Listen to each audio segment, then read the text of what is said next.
Assalamualaikum warahmatullahi wabarakatuh. Halo semuanya. Jumpa kembali dengan saya, Kang Restu. Apa kabar kalian semua?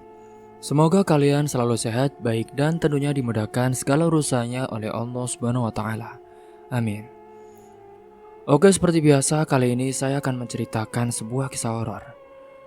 Dan sebelum masuk ke ceritanya, bagi kalian yang baru bergabung, jangan lupa klik tombol subscribe-nya. Klik juga lonceng notifikasinya serta like video ini agar kalian tidak ketinggalan cerita-cerita menarik dari channel kami. Oke, terima kasih. Dan langsung saja tanpa berlama-lama lagi. Bagaimana kisahnya? Ini dia ceritanya. Matahari pagi mengintip malu-malu dari balik bukit, membangunkan desa kecil tempat Arini tinggal. Udara segar bercampur embun pagi menyelimuti sawah yang terbentang dengan luas, dihiasi hijau padi yang bergoyang ditiup angin. Desa ini adalah tempat di mana Arini dan juga ayahnya, Pak Rahmat, menjalani kehidupan sederhana. Pak Rahmat adalah seorang pria tua yang tubuhnya mulai melemah dimakan usia. Meski begitu, ia masih gigih bekerja di sawah milik tetangga, membantu menanam dan juga memanen padi untuk mencukupi kebutuhan sehari-hari. Sejak kematian ibunya beberapa tahun lalu, Arini menjadi tumpuan keluarga kecil mereka. "Rin, bangun. Sudah pagi, Rin." Suara berat Pak Rahmat terdengar dari luar kamar Arini. "Iya, Pak. Sebentar," jawab Arini sambil menggeliat malas. Arini bangkit dari tempat tidur kayunya yang sederhana. Kamar itu kecil tapi bersih dan juga rapi, mencerminkan kepribadiannya. Ia pun segera meraih handuk dan bergegas ke sumur di belakang rumah untuk mandi. Setelahnya ia mengenakan pakaian kerjanya. Blus sederhana dipadukan dengan celana jeans yang pas di tubuhnya. Meski tinggal di desa, Arini selalu mengikuti tren anak muda zaman sekarang.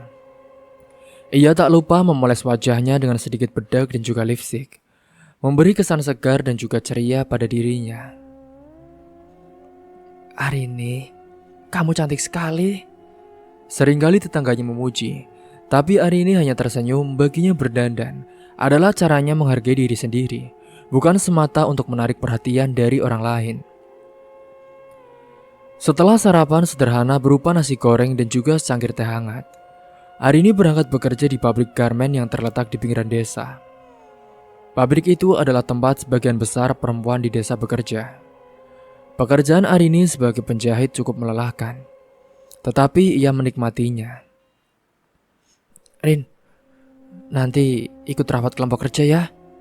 Katanya ada rencana kenaikan target produksi," kata Rina, teman dekatnya di pabrik. "Iya, Mbak Rina. Tapi kalau bisa jangan sampai pulangnya terlalu malam ya, Mbak. Soalnya bapak saya pasti khawatir," jawab Arini sambil tersenyum. Di pabrik memang Arini dikenal sebagai pekerja yang cekatan dan juga penurut. Ia jarang mengeluh meski tugasnya menumpuk dengan banyak. Rekan-rekannya mengagumi kepribadian Arini yang ceria dan juga rendah hati. Saat waktu istirahat, mereka sering mengobrol tentang banyak hal, dari gosip selebriti hingga rencana liburan yang nantinya hanya menjadi angan-angan saja. Arini menikmati momen-momen itu, meski di dalam hatinya ia selalu ingat bahwa ada tanggung jawab besar menunggunya di rumahnya.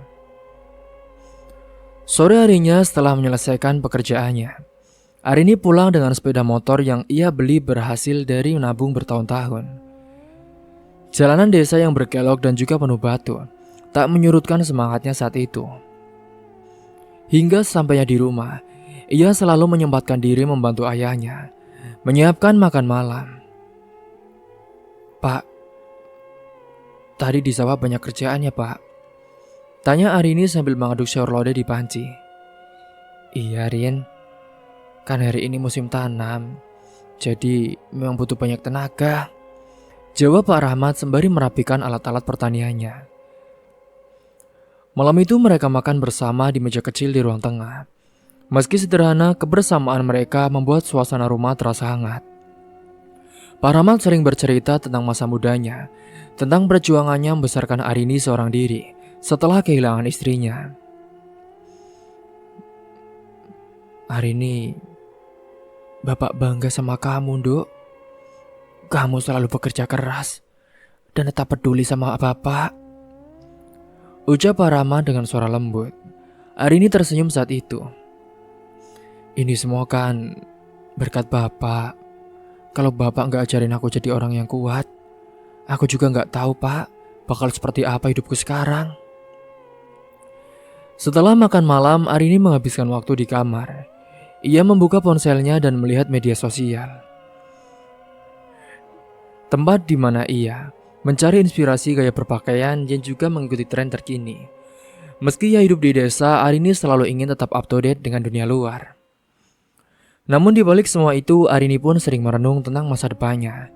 Ia tahu bahwa hidup di desa memiliki keterbatasan. Pekerjaan di pabrik garmen bukanlah sesuatu yang ingin ia jalani selamanya. Ia bermimpi suatu hari nanti, ia bisa membuka butik kecil atau tempat ia bisa menuangkan kreativitasnya dalam merancang pakaian. Hingga sebelum tidur, ia selalu menuliskan mimpinya di sebuah buku catatan kecil yang selalu ia bawa dan disimpan di meja. Suatu hari, aku akan membuat Bapak bangga dengan usahaku sendiri, tulisnya dengan penuh tekad. Setelah menulis itu, malam itu pun hanya suara jangkrik dan juga gemerisik daun menemani Arini tidur. Hidupnya mungkin sederhana tetapi penuh warna dengan harapan dan duka cinta untuk ayahnya.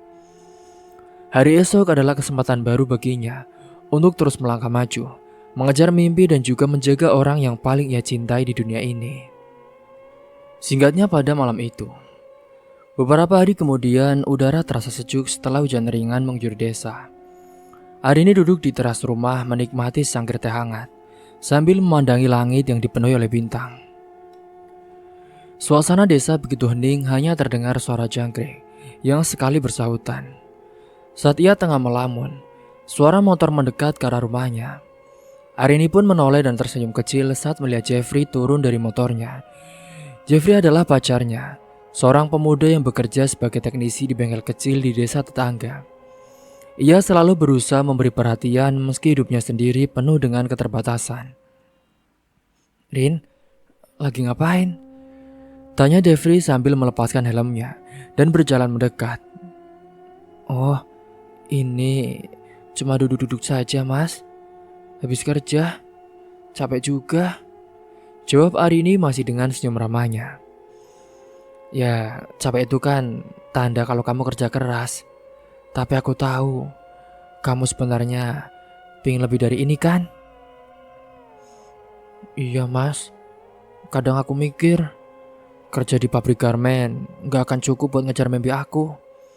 Tapi mau gimana lagi, Mas? Itu kan satu-satunya pilihan yang ada sekarang."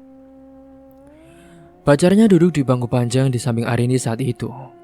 Wajahnya serius seperti sedang memikirkan sesuatu. "Ini, aku tadi ngobrol sama temanku di Bandung. Dia bilang ada lowongan kerja jadi ART di rumah mewah. Kerjanya juga gak berat-berat amat. Dan gajinya jauh lebih besar dibanding kerja di pabrik." Arini mengerutkan kening menatap Jeffrey dengan rasa penasaran. "ART? Maksudnya asisten rumah tangga?" "Iya, tapi ini beda, Rin. Ini di rumah orang kaya. Fasilitasnya lengkap dan pekerjaannya juga lebih teratur. Gajinya juga bisa 2 kali lipat dari yang kamu dapat sekarang. Temanku bilang sih majikannya baik dan gak pelit." "Ya tapi aku juga belum tahu jelas," jawab Jeffrey saat itu. Arini terdiam, ia tahu Jeffrey selalu ingin yang terbaik untuknya. Tetapi keputusan untuk meninggalkan pekerjaannya di pabrik tentunya tidaklah mudah. Ada rasa takut meninggalkan zona nyamannya, meskipun pekerjaan itu hanya memberi gaji pas-pasan bagi dirinya. "Ya sudah, Mas. Aku pikirin dulu ya, Mas. Aku gak tahu. Aku juga belum pernah jauh dari Bapak. Kalau aku kerja di Bandung, Bapak gimana nantinya? Siapa yang nyiapin dia sarapan kalau mau ke sawah?" tanyanya dengan suara lirih. "Rin, bapakmu pasti ngerti kalau kamu pergi buat cari rezeki yang lebih baik. Lagi pula kan, kamu masih bisa sering pulang kalau ada waktu. Aku yakin ini kesempatan yang bagus buat kamu, kata Jeffrey meyakinkan. Arini menggigit bibirnya menimbang-nimbang kata-kata dari Jeffrey. Memang benar pekerjaan di pabrik tidak akan cukup untuk mewujudkan impiannya, yaitu membuka butik suatu hari nanti. Tetapi meninggalkan desa dan ayahnya adalah keputusan besar yang harus ia pikirkan dengan matang-matang. Memangnya teman mas itu bilang kapan kalau mereka butuh orangnya, mas? Ya secepatnya, Rin. Kalau kamu mau, aku bisa bilang dia ke besok. Kamu tinggal siap-siap. Nanti aku antar ke sana, jawab Jeffrey dengan semangat. Arini menghela nafas panjang. Ia merasa bimbang, tetapi di sudut hatinya ada rasa optimis yang perlahan tumbuh. Mungkin ini adalah jalan yang selama ini ia cari. Jalan untuk keluar dari keterbatasan dan meraih masa depan yang lebih baik. Ya udah mas, aku butuh waktu buat mikir. Aku juga gak bisa langsung ambil keputusan sekarang, katanya dengan jujur. Iya, aku ngerti Rin. Aku cuma pengen kamu tahu. Aku dukung kamu apapun yang kamu mau, apapun yang kamu pilih. Kamu itu kan orang yang punya mimpi besar. Dan aku gak pengen kamu berhenti hanya karena merasa gak ada jalan. Lagian, selagi kita belum menikah, aku pengen kamu bisa mewujudin impianmu, kata Jeffrey menggenggam tangan Arini dengan lembut. Malam itu pun semakin larut dan mereka terus berbicara tentang kemungkinan-kemungkinan yang akan terjadi jika Arini menerima pekerjaan itu. Jeffrey pacarnya berusaha meyakinkan Arini bahwa ia akan selalu ada untuk mendukungnya, meskipun jarak akan memisahkan mereka. Sebelum pulang, Jeffrey menatap Arini dengan penuh harap. Rin, kamu pikirin baik-baik ya. Aku cuma mau kamu bahagia. Kalau kamu memutuskan buat pergi, aku janji, aku juga akan jaga bapakmu di sini. Makasih ya mas, aku bakal pikirin semuanya. Setelah Jeffrey pergi, Arini masuk ke kamarnya dan duduk di tepi tempat tidur. Ia menatap buku catatan kecil yang ada di meja. Buku itu adalah tempat ia menuliskan semua mimpinya. Tempat ia mencurahkan segala keinginannya untuk masa depan. Kini ia pun membuka halaman pertama di mana ia pernah menulis.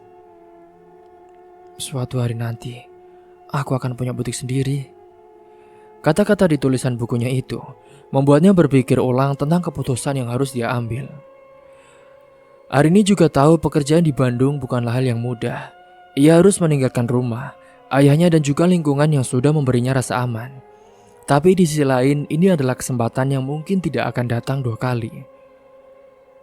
Hingga malam itu pun sebelum ia tertidur, ia berdoa dengan hati yang tulus, memohon petunjuk agar diberikan kekuatan untuk memilih jalan yang terbaik. Meskipun masih ada rasa keraguan yang menyelimuti, Arini tahu bahwa hidup adalah tentang keberanian untuk melangkah keluar dari zona nyaman demi sesuatu yang lebih baik. Keesokan harinya, mentari pagi menyambut hangat ketika Arini keluar dari kamar. Ia sudah mengambil keputusan besar yang akan mengubah hidupnya.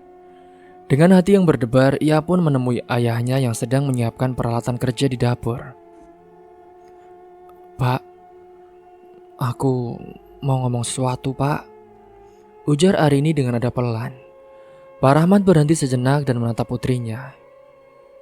Ada apa, Nduk? Kenapa wajahmu kelihatan serius begitu? Arini menarik nafas panjang. Jadi, aku memutuskan untuk berhenti kerja di pabrik, Pak. Ada tawaran pekerjaan di Bandung. Jadi asisten rumah tangga di rumah orang kaya. Gajinya jauh lebih besar daripada di sini, Pak.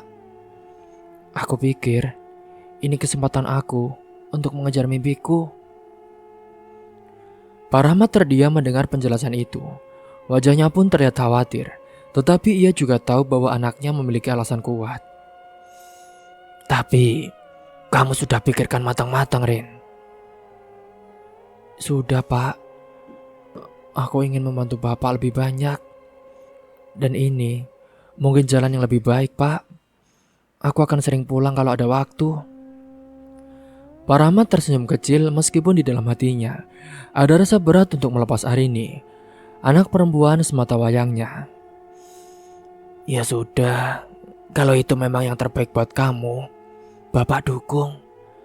Tapi kamu jangan lupa ya, jaga diri di sana. Mendengar restu dari ayahnya, hati Arini pun terasa lebih ringan. Pagi itu ia pergi ke pabrik untuk mengajukan pengunduran diri. Meski berat meninggalkan tempat yang sudah menjadi bagian dari kesehariannya, ia yakin ini adalah keputusan yang tepat bagi dirinya. Sementara Mbak Rina, teman dekatnya, dia pun tampak kaget saat mendengar kabar itu. Kamu serius, Rin? Kamu benar-benar mau pergi ke Bandung? Iya, Mbak. Aku mau coba kesempatan baru. Tapi aku janji, aku gak bakal lupa sama kalian. Ya sudah, semoga berhasil ya. Kita bakal kangen sekali pasti sama kamu di sini, kata Rina sambil memeluk Arini. Setelah menyelesaikan urusan di pabrik, Arini bertemu dengan Jeffrey di sebuah warung kecil. Jeffrey tampak antusias meski ada sedikit keraguan di matanya. Ya sudah, ayo kita ke rumah temanku sekarang. Soalnya dia yang tahu soal alamat tempat kerja itu, kata Jeffrey pacarnya. Arini mengangguk, ia pun merasa sedikit gugup. Tetapi ia tetap percaya pada Jeffrey. Dengan sepeda motor, mereka melintasi jalanan desa menuju rumah teman Jeffrey. Hingga singkatnya, sampainya di sana, seorang pemuda bernama Anton pun menyambut mereka. Ini Arini ya? Tanya Anton sambil tersenyum. Iya Ton, ini pacarku. Jadi gimana soal kerjaan di Bandung itu? Tanya Jeffrey tanpa basa-basi. Anton pun menggaruk kepalanya dengan sedikit canggung. Jadi gini bro, info ini sebenarnya aku dapat dari grup online. Aku gak kenal langsung sama pemilik rumahnya, tapi katanya mereka butuh asisten rumah tangga secepatnya. Dan alamatnya sih sudah jelas. Banyak yang bilang tempat itu terpercaya. Jeffrey pun langsung menoleh ke arah Arini dan juga terlihat ragu. Aduh, Rin, kamu dengar sendiri kan? Ternyata dia gak kenal langsung sama orangnya. Arini pun terdiam sejenak. Ada perasaan khawatir yang muncul, tetapi ia sudah terlanjur mengambil keputusan. Ia tidak mungkin kembali ke pabrik setelah mengundurkan diri. Nah, terus gimana mas? Aku juga kan udah resign dari pabrikku. Kok infonya gak jelas gini sih? Ya sudah, gak apa-apa. Lagian kan katanya di online itu kan sudah jelas tempatnya terpercaya. Kamu mau aja ya? Ya sudah mas, aku tetap mau coba. Aku juga sudah terlanjur keluar dari pabrik. Dan aku juga gak mau nyerah sebelum mencoba, jawab Arini dengan tegas. Anton memberikan alamat yang dimaksud saat itu. Ini alamatnya ya Rin. Rumahnya di kawasan elit. Kalau kamu butuh bantuan atau ada apa-apa, langsung hubungi aku saja atau Jeffrey, ya? Arini mengangguk sambil menerima kertas yang berisi alamat tersebut. Ia pun berusaha menenangkan hatinya, meskipun rasa takut mulai menghampiri. Kini hari keberangkatan pun telah tiba. Dengan tas sederhana yang berisi pakaian dan juga barang-barang penting, Arini berpamitan kepada ayahnya Pak Rahmat. Ayahnya memeluknya dengan erat sembari memberikan doa dan juga nasihat. Duk, jangan lupa makan yang teratur. Dan hati-hati sama orang asing. Kalau ada apa-apa, langsung kabari Bapak. Iya Pak, doakan aku ya Pak, jawab Arini. Meskipun matanya mulai berkaca-kaca, Pak Rahmat pun yang mendengarnya pun sembari menahan air matanya. Hingga singkatnya saat itu Jeffrey mengantar Arini ke terminal dengan sepeda motornya. Dalam perjalanan itu mereka banyak berbicara tentang harapan dan juga kekhawatiran. Jeffrey berusaha menghibur Arini dengan candaan, tetapi ia juga sendiri merasa berat melepas kepergian gadis yang sangat ia sayangi. Hingga sesampainya di terminal, Jeffrey membantu Arini menaikkan barang-barangnya ke bus.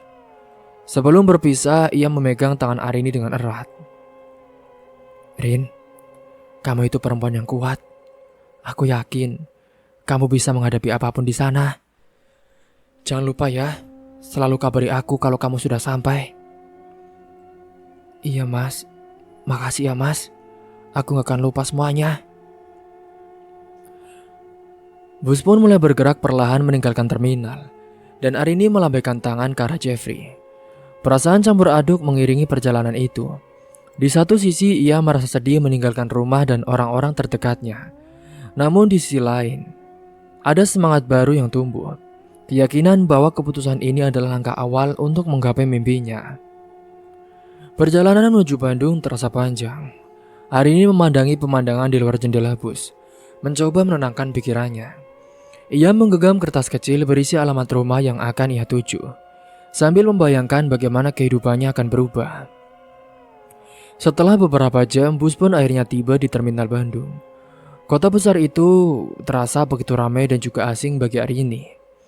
Ia merasa sedikit gugup, tetapi ia menguatkan dirinya. Dengan bantuan ojek online, ia pun menuju alamat yang diberikan oleh Anton. Dan singkatnya saat itu, rumah itu memang ternyata berada di kawasan perumahan mewah. Bangunannya besar dengan pagar tinggi yang kokoh. Hati Arini pun berdegup dengan kencang saat ia berdiri di depan gerbang. Dia menekan bel yang ada di sana saat itu. Tak lama kemudian, seorang wanita parubaya bersama dengan pemuda saat itu, yang mungkin dia adalah anaknya atau cucunya, membuka pintu kecil di samping gerbang saat itu. "Kamu siapa?" tanya wanita itu dengan nada tegas. "Saya Arini, Bu. Saya datang untuk melamar pekerjaan sebagai ART di sini," jawabnya dengan sopan. Wanita itu pun mengamati Arini dari ujung kepala hingga ujung kaki, lalu berkata, "Ya sudah, tunggu di sini dulu. Saya panggil majikan saya dulu." Ternyata wanita itu adalah pembantunya. Dan laki-laki yang bersamanya itu memang adalah cucu dari pemilik rumah ini, yang kebetulan dia mau pergi keluar bersama teman-temannya. "Malam mas." "Iya." Arini menunggu dengan perasaan tegang saat itu. Ia tahu ini adalah awal dari perjalanan barunya. Ia hanya bisa berharap bahwa keputusan yang ia ambil akan membawanya kebaikan, bukan sebaliknya. Di depan gerbang besar itu, Arini memantapkan hati untuk menghadapi apapun yang akan terjadi. Arini yang memang sedari tadi berdiri di depan gerbang rumah itu, merasakan angin dingin yang menusuk kulitnya. Singkatnya saat itu, suasana rumah yang terlihat megah namun aneh.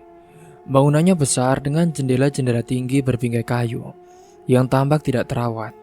Cat dindingnya mulai mengelupas di beberapa bagian, dan taman depan dipenuhi rumput liar yang tumbuh tak terkendali. Tak lama saat itu, wanita parubaya yang sebelumnya membukakan pintu pun kembali muncul. Ia mengenakan pakaian serba hitam dan membawa sebatang rokok di tangannya. Wajahnya terlihat lelah, seperti seseorang yang terbiasa begadang hingga larut malam. "Kamu Arini ya?" tanyanya dengan nada datar. "Iya Bu," jawab Arini sambil menundukkan kepala sedikit. "Namaku Bu Ratna. Aku pemilik rumah ini. Kamu dengar dari mana soal pekerjaan ini?" "Saya tahu dari teman saya, Bu. Katanya ibu sedang butuh asisten rumah tangga," jelas Arini dengan hati-hati. Bu Ratna pun mengembuskan asap rokoknya, lalu memandang Arini dari ujung kepala hingga ujung kaki. "Oke, kamu masih muda, cantik. Kalau kamu serius kerja di sini, aku kasih tahu dulu. Rumah ini nggak seperti rumah-rumah biasa. Aku sibuk, jarang ada di rumah. Kamu bakal tinggal di sini sama cucuku, Damar. Jangan banyak tanya dan jangan bikin masalah." Arini hanya mengangguk, meskipun hatinya mulai merasa tidak nyaman.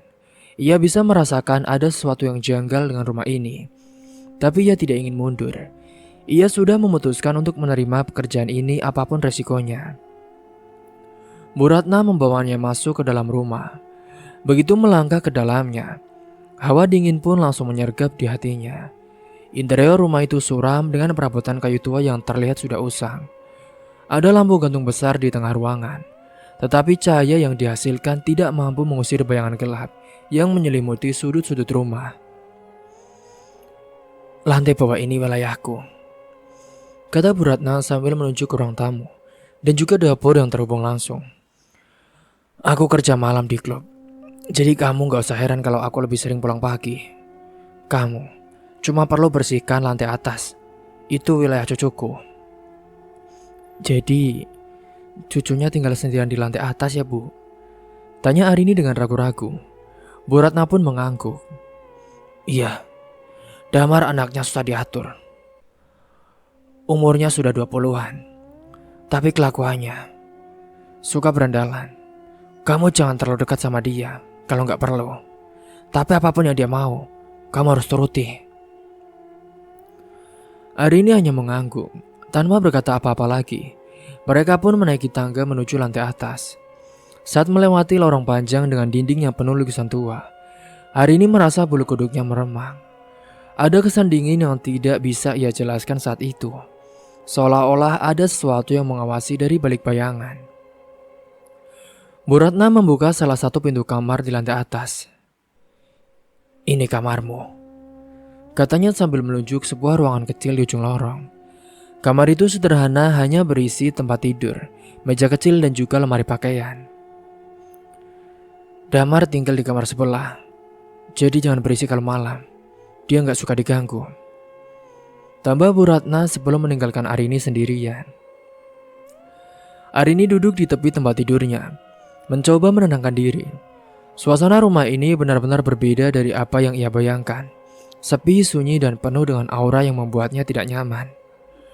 Namun ia mencoba berpikir positif saat itu. Ini adalah pekerjaan barunya, dan ia harus beradaptasi. Malam pertama Arini di rumah itu berjalan penuh kegelisahan.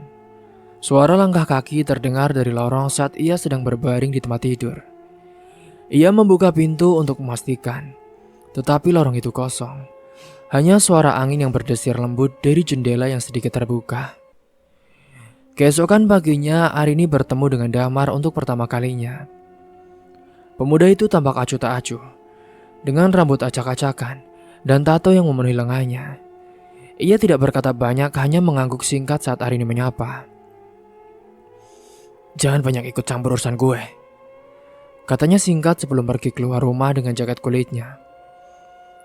Arini menghela nafas panjang. Hidup di rumah ini jelas akan menjadi tantangan, tetapi ia tidak ingin menyerah. Hari-hari berikutnya pun ia menjalani rutinitasnya dengan hati-hati.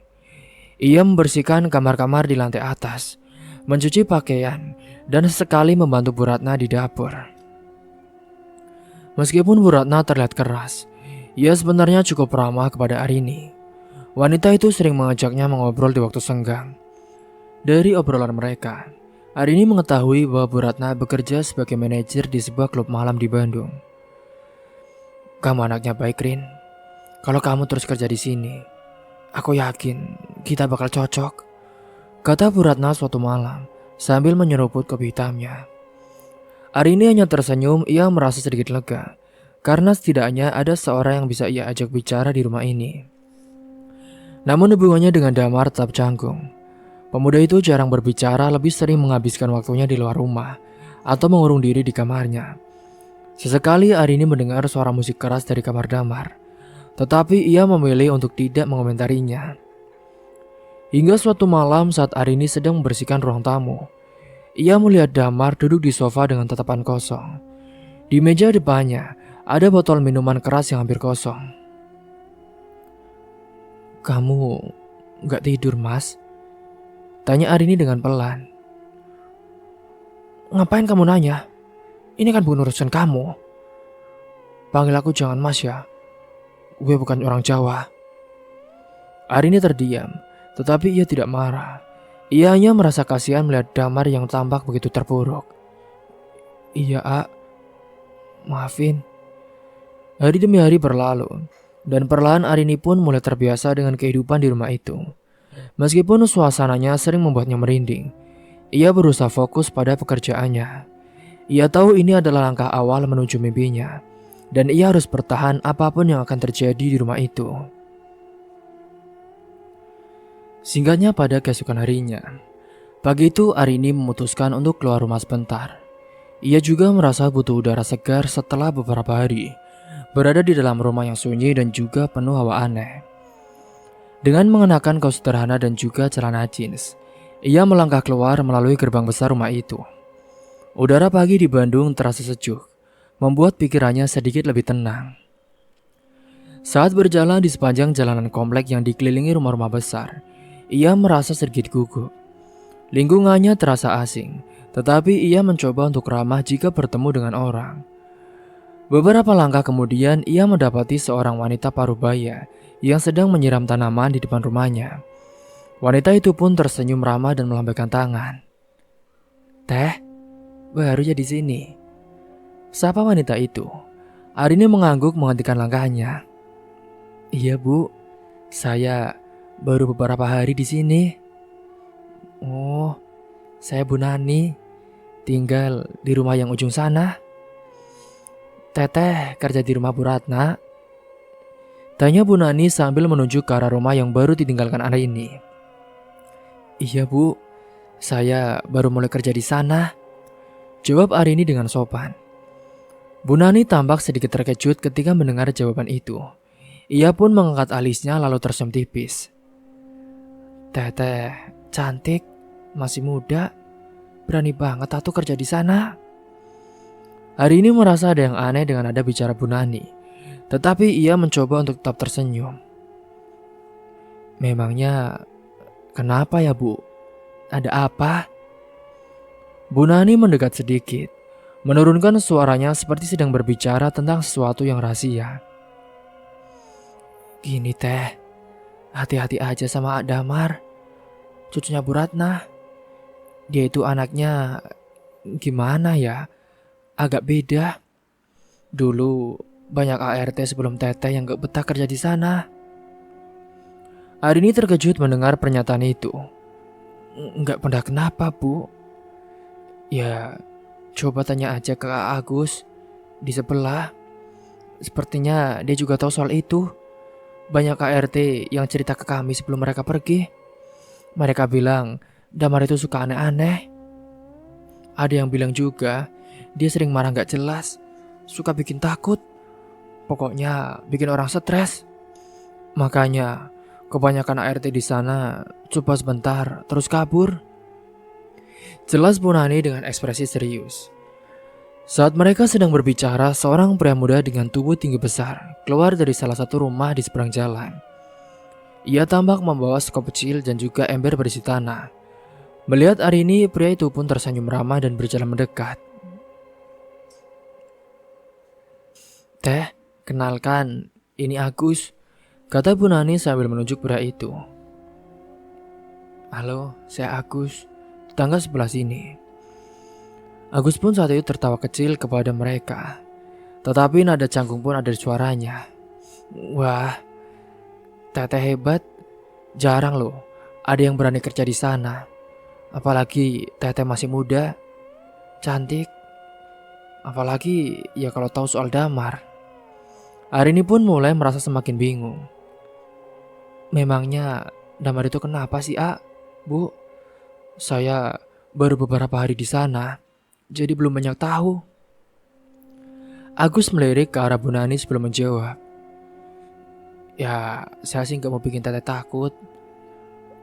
Tapi Damar itu ya gimana ya? Ya gak apa-apa lah, aman-aman aja." Saat itu Agus tidak berani ngomong secara langsung kebenarannya kepada Arini. Hingga singkatnya saat itu, setelah berbincang-bincang sejenak, Arini pun pamit kembali ke rumah Bu Ratna.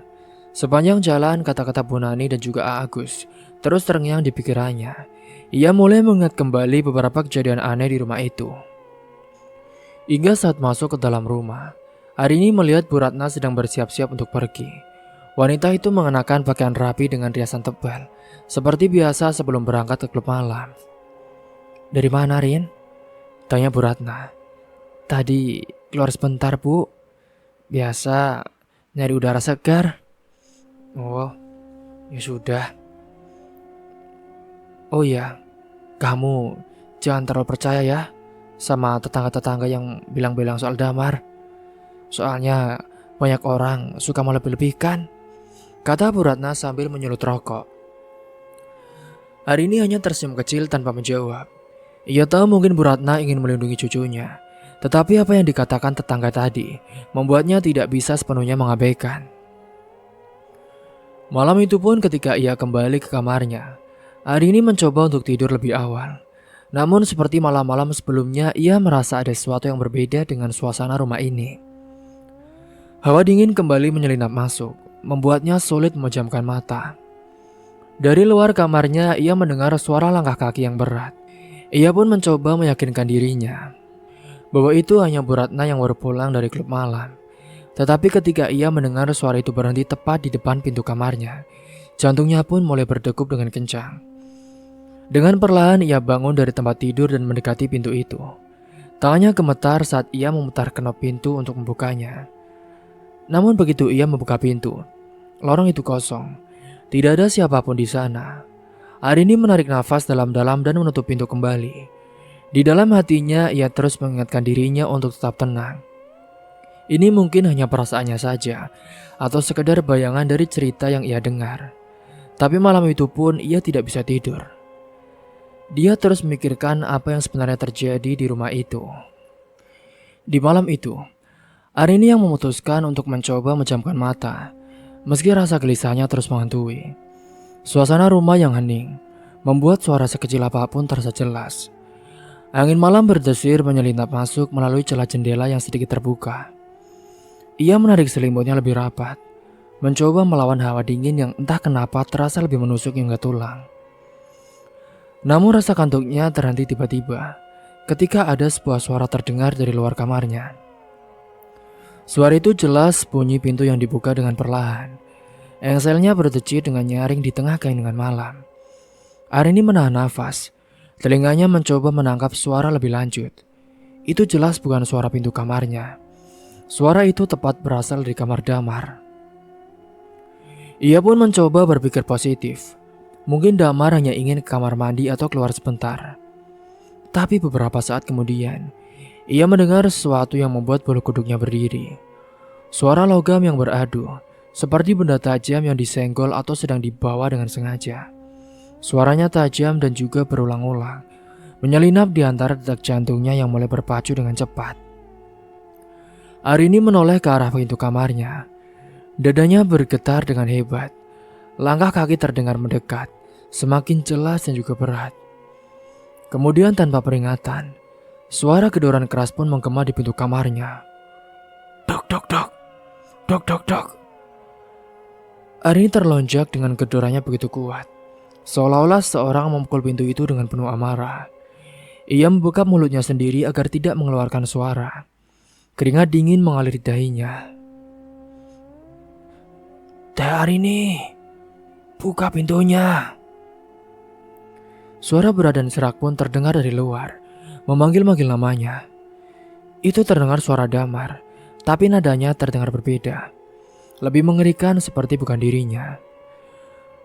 Gedoran itu pun terus berlanjut hingga Arini menjamkan mata, berusaha keras untuk tidak bergerak atau mengeluarkan suara. Ia tetap di tempat tidur, memeluk lututnya sambil berharap gedoran itu akan berhenti. Astagfirullahaladzim, itu suara apa ya? Kenapa malam-malam gini Damar manggil-manggil? Tapi bukankah tadi dia sudah tidur ya? Itu siapa ya? Dan akhirnya setelah beberapa menit yang terasa seperti seabad, suara itu yang perlahan menghilang. Gedoran pun berhenti. Langkah kaki terdengar menjauh dan rumah kembali sunyi. Arini membuka matanya perlahan. Jantungnya masih berdetak kencang, tetapi ia mencoba menenangkan diri saat itu. Hingga setelah beberapa saat ia pun beranikan diri untuk turun dari tempat tidur. Dengan hati-hati ia melangkah menuju pintu kamar dan memutar knopnya. Ia mengintip keluar, tetapi lorong itu kosong. Tidak ada siapapun di sana. Rapat-rapat. Ia tidak tahu apa yang sebenarnya terjadi. Tetapi malam itu, ia tidak bisa tidur sama sekali. Ia hanya duduk di tempat tidurnya hingga pagi tiba, berharap sinar matahari dapat mengusir semua kengerian yang ia rasakan. Keesokan harinya, meskipun lelah dan juga kurang tidur, Arini tetap menjalankan tugasnya. Ia membersihkan lantai bawah lebih dulu, sebelum akhirnya menuju ke lantai atas. Kali ini ia harus membersihkan kamar Damar, sesuatu yang sejak awal ia hindari. Saat ia berdiri di depan pintu kamar Damar, Arini mengambil nafas panjang.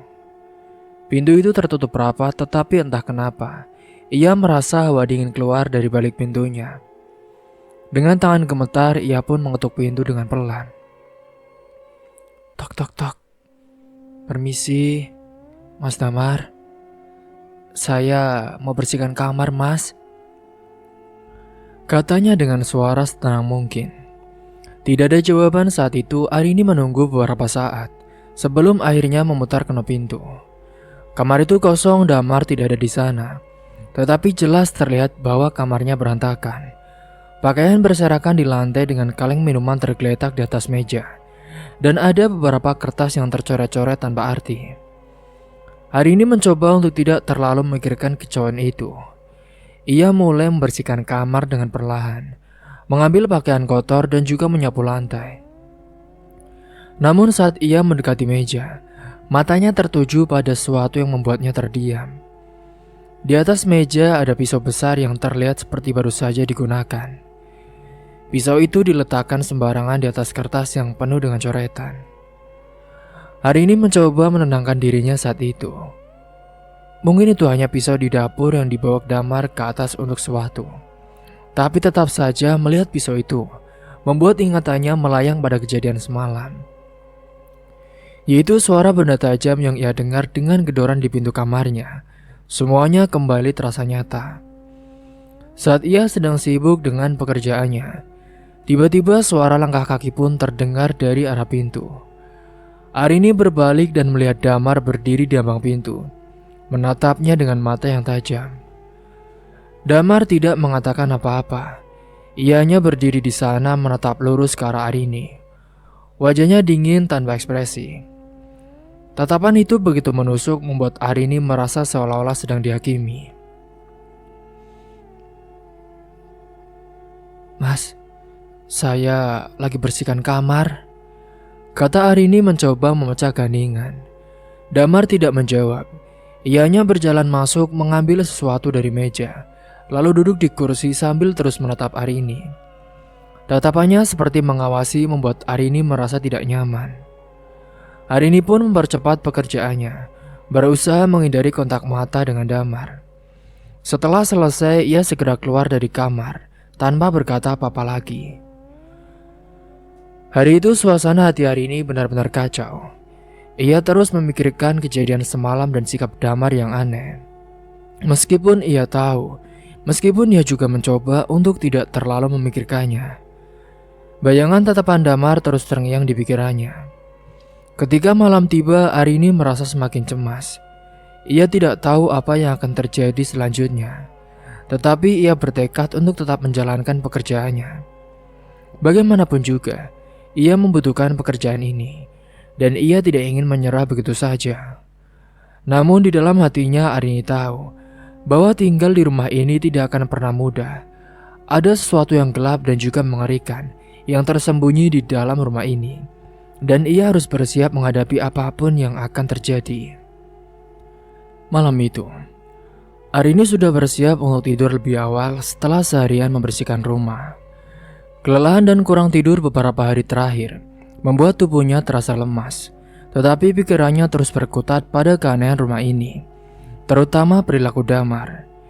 Ia mencoba menenangkan diri dengan membaca doa sebelum tidur, berharap malam ini lebih tenang dari sebelumnya. Namun harapan itu pupus saat ia mendengar suara ramai dari lantai bawah. Tawa keras dan juga dendingan botol, serta suara musik keras yang tiba-tiba menggema di rumah itu, memecah keheningan rumah yang biasanya sunyi. Arini duduk tegak di tempat tidur, mencoba memahami apa yang sedang terjadi.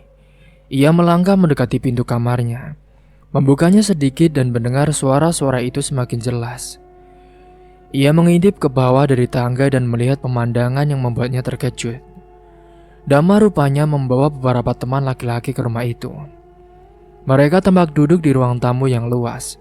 Beberapa berdiri sambil memegang botol minuman, dan lainnya pun tertawa keras sambil melempar bantal sofa ke arah satu sama lain. Salah satu dari mereka bahkan melompat di atas meja kopi, membuat gelas dan juga piring yang ada di sana jatuh berantakan ke lantai. "Wah, rumah lo gede banget ya, Mar. Kayak tempat pesta nih," ujar salah satu temannya sambil tertawa terbahak-bahak. "Yoi, kita bebas aja di sini. Lagian, nenek gue gak bakal pulang sampai subuh. RT gue juga, dia gak berani bakal ngomong apa-apa ke kita," jawab Damar santai sambil menyalakan rokoknya. Arini mendengar itu dan merasa dadanya berdesir. Ia tahu yang dimaksud Damar adalah dirinya, dan ia merasa tidak punya pilihan selain tetap diam di kamarnya. Tetapi semakin lama suara berisik itu semakin mengganggu. Pecahan kaca terdengar jatuh ke lantai, disusul oleh suara kursi yang terseret kasar. Arini mencoba menenangkan diri dan membiarkan mereka. Tapi ketika suara itu semakin brutal, ia merasa harus melihat apa yang terjadi. Dengan langkah pelan dan hati-hati, ia turun ke lantai bawah, mencoba menghindari perhatian mereka semua. Begitu sampai di ruang tengah, ia terkejut ketika melihat keadaan rumah yang sudah berantakan. Bantal sofa berserakan di lantai. Meja kopi pun penuh dengan bekas minuman dan juga sisa makanan, dan beberapa gelas pecah di sudut ruangan saat itu. Salah satu teman Damar bahkan membuka lemari dapur tanpa izin dan mengambil makanan ringan dengan sembarangan. "Mas Damar, ini sudah malam loh mas. Tolong jangan terlalu berisik," kata Arini dengan suara pelan, mencoba tetap sopan meski dalam hati ia ingin marah. Damar menoleh ke arahnya dengan wajahnya tampak kesal karena dia merasa terganggu saat itu. Lo itu RT di sini kan? Udah ya, gak usah ngatur-ngatur. Kerja lo cuma bersihin rumah. Kalau udah pagi, bersihin aja semuanya. Berisik," katanya dengan nada tinggi, diikuti tawa teman-temannya. Arini terdiam, ia tidak ingin memperpanjang masalah. Tetapi hatinya terasa panas mendengar ucapan Damar. Teman-temannya terus bersolak seolah-olah mendukung perilaku Damar yang semena-mena. Salah satu dari mereka yaitu seorang pemuda bertubuh tinggi dengan rambut acak-acakan mendekati Arini saat itu. "Lo akhirnya di sini ya?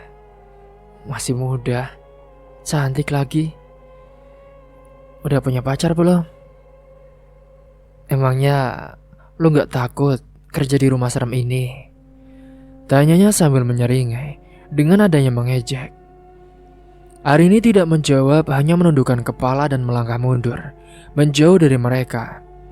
Pemuda itu tertawa lalu kembali ke kelompoknya.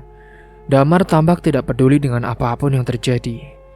Ia hanya duduk di sofa dengan santai, sesekali menghisap rokok dan menyeruput minuman dari botol kaca yang diletakkan di atas meja. Ia membiarkan teman-temannya melakukan apa saja, termasuk merusak barang-barang di rumah.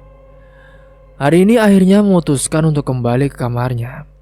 Ia merasa tidak sanggup melihat perilaku mereka lebih lama.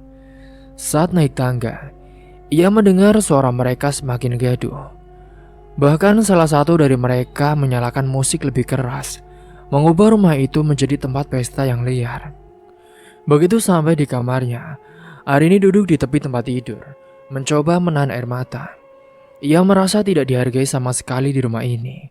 Segala jeripayahnya membersihkan rumah setiap hari, seolah-olah tidak ada artinya.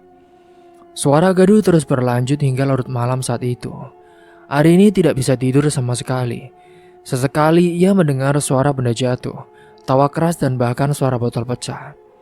Ia hanya bisa berharap semua itu akan segera berakhir. Namun hingga dini hari suara itu tetap tidak mereda. Saat Arini memberanikan diri mengintip ke bawah sekali lagi, Ia melihat keadaan yang semakin kacau. Lantai penuh dengan sampah, minuman tumpah di mana-mana dan beberapa barang hiasan rumah sudah jatuh dan juga rusak. Saat itu Arini merasa ingin menyerah. Ia bertanya-tanya apakah keputusan untuk bekerja di rumah ini adalah pilihan yang tepat. Tapi ia tahu kembali ke desa tanpa pekerjaan bukanlah solusi baginya. Dengan berat hati, ia pun memutuskan untuk tetap bertahan. Setidaknya sampai ia menemukan jalan keluar yang lebih baik. Ketika matahari mulai terbit, suara gaduh itu pun perlahan mereda. Teman-teman Damar satu persatu tertidur di sofa atau lantai, meninggalkan rumah dalam keadaan porak-poranda. Damar sendiri terlihat terbaring di sofa dengan rokok yang masih menyala di tangannya. Hari ini menghela nafas panjang. Ia tahu pagi ini akan menjadi hari yang sangat melelahkan. Dengan enggan ia pun mengambil alat kebersihan dan mulai membersihkan kacauan yang ditinggalkan Damar dan juga teman-temannya. Saat Arini membersihkan lantai yang lengket karena minuman, Damar bangun dengan wajah yang lelah.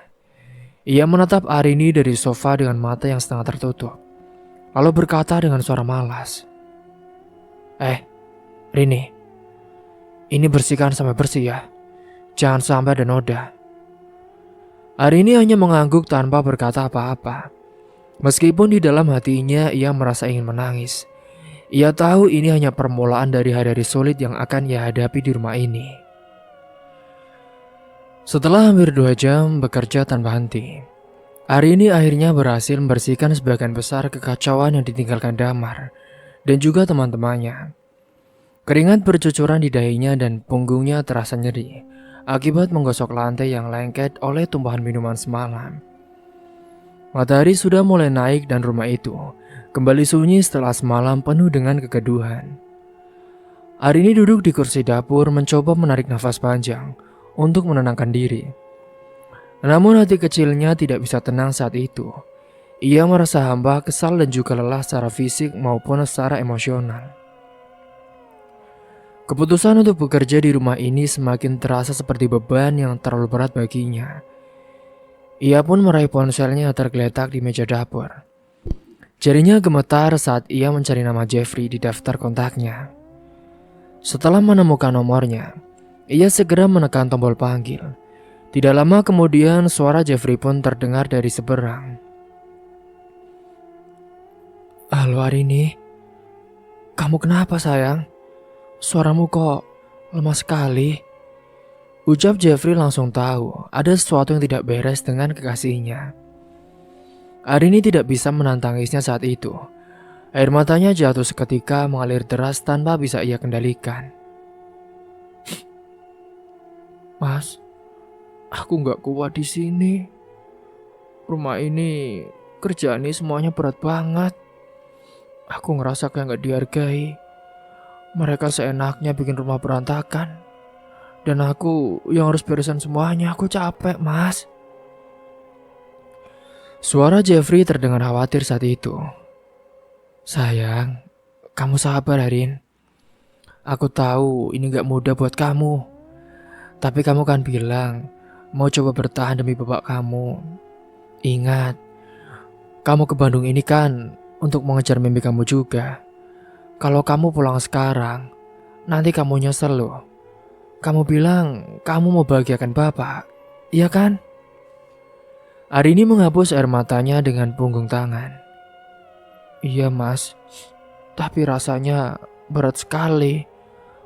Apalagi majikanku ini sama teman-temannya itu mereka kasar mas. Mereka gak peduli sama aku. Aku ngerasa sendirian di sini. Sayang, aku tahu kamu kuat. Cuma butuh waktu sampai kamu gajian. Setelah itu, kalau kamu masih merasa gak nyaman, kita cari jalan lain. Tapi kamu jangan buru-buru menyerah ya. Ingat, semua ini demi masa depan kita juga. Kata Jeffrey dengan suara lembut, mencoba menguatkan. Mendengar kata-kata Jeffrey, Arini merasa sedikit tenang. Ia mengangguk meskipun tahu Jeffrey tidak bisa melihatnya. Iya mas, aku coba bertahan. Doain aku ya. Iya, Selalu, Rin. Aku selalu doain kamu. Kamu jangan lupa makan ya, dan jaga kesehatan. Kalau kamu butuh apa-apa, langsung hubungi aku. Setelah menutup telepon itu, Arini merasa sedikit lebih kuat. Ia menyeka sisa air mata di pipinya, lalu mencoba meyakinkan dirinya sendiri untuk bertahan setidaknya sampai akhir bulan, saat ia akan menerima gajinya. Namun di sisi lain, tanpa sepengetahuan Arini, di luar rumah Damar teman-temannya masih berkumpul di halaman. Mereka belum pulang dan justru asik membicarakan Arini. Bahkan salah satu dari mereka yang sebelumnya sempat mengganggu Arini, dia menyalakan rokok sambil tersenyum dengan sinis. Lo semua ini sadar gak sih? ART-nya Damar tuh cantik banget ya. Mukanya mulus, badannya juga oke banget, katanya sambil tertawa kecil. Teman-teman yang lain pun saat itu ikut tertawa. Salah satunya menjawab, "Iya, gue juga kepikiran sih. ART kayak gitu jarang-jarang. Damar hoki banget bisa punya ART kayak dia di rumah. Kalau dia di rumah gue, udah gue manfaatin pasti. Apa gue coba deketin ya?" Kata yang lain dengan nada menggoda. "Lumayan kan, kalau bisa ngobrol-ngobrol. Siapa tahu kan bisa dapat jatahnya," ucapnya saat itu. Salah satu dari mereka mengangkat bahu sambil terkekeh. "Ya, kita juga kan harus hati-hati bro. Dia kelihatan cuek, tapi lo tahu kan, dia itu bisa meledak." Mereka terus membicarakan Arini dengan nada yang tidak sopan, mengabaikan fakta bahwa perempuan muda itu sedang berjuang keras bertahan di situasi yang tidak nyaman. Beberapa dari mereka bahkan berencana untuk sering datang ke rumah Damar, sekedar untuk melihat Arini atau mencari kesempatan untuk mendekatinya. Sementara itu di dalam rumah, Damar tampak baru bangun sepenuhnya. Ia keluar dari kamarnya dengan rambut berantakan, masih mengenakan kaos dan juga celana pendek. Ia berjalan ke dapur dan melihat Arini sedang merapikan alat pel. "Nah, gitu dong Rin. Baguslah, rumah udah bersih sekarang," ucapnya dengan nada datar, seolah-olah tidak peduli. Arini hanya mengangguk tanpa berkata apa-apa. Ia sudah terlalu lelah untuk merespon ucapan Damar. "Kalau mereka bikin rumah berantakan lagi, ya tinggal lo bersihin aja. Itu juga kan kerjaan lo," tambah Damar dengan santai, sebelum ia membuka kulkas dan juga mengambil sebotol air. Setelah Damar keluar dari dapur, Arini menarik nafas panjang dan melanjutkan pekerjaannya. Ia tahu hari itu akan panjang dan juga penuh tantangan, tetapi ia berusaha untuk tetap fokus. Kata-kata Jeffrey tadi pagi masih terngiang di pikirannya, menjadi satu-satunya penguat agar ia tidak menyerah. Namun jauh di dalam hatinya, Arini merasa bahwa berada di rumah ini akan menjadi ujian terbesar di dalam hidupnya. Tidak hanya karena pekerjaannya yang berat, tetapi juga karena Damar dan juga teman-temannya yang semakin membuatnya merasa terpojok. Ia juga hanya berharap waktu berlalu lebih cepat, hingga ia bisa menerima gajiannya dan memutuskan untuk langkah selanjutnya. Arini tahu ia harus bertahan, tapi ia juga sadar bahwa batas kesabarannya sedang diuji dengan keras. Malam itu, beberapa hari kemudian, suasana di rumah kembali berubah menjadi hiruk-pikuk. Damar kembali mengundang teman-temannya untuk berpesta. Musik berdenum keras dari speaker di ruang tengah. Suara botol beradu terdengar jelas, disertai tawa keras dan juga percakapan tak jelas dari 9 orang yang sudah mulai kehilangan kendali.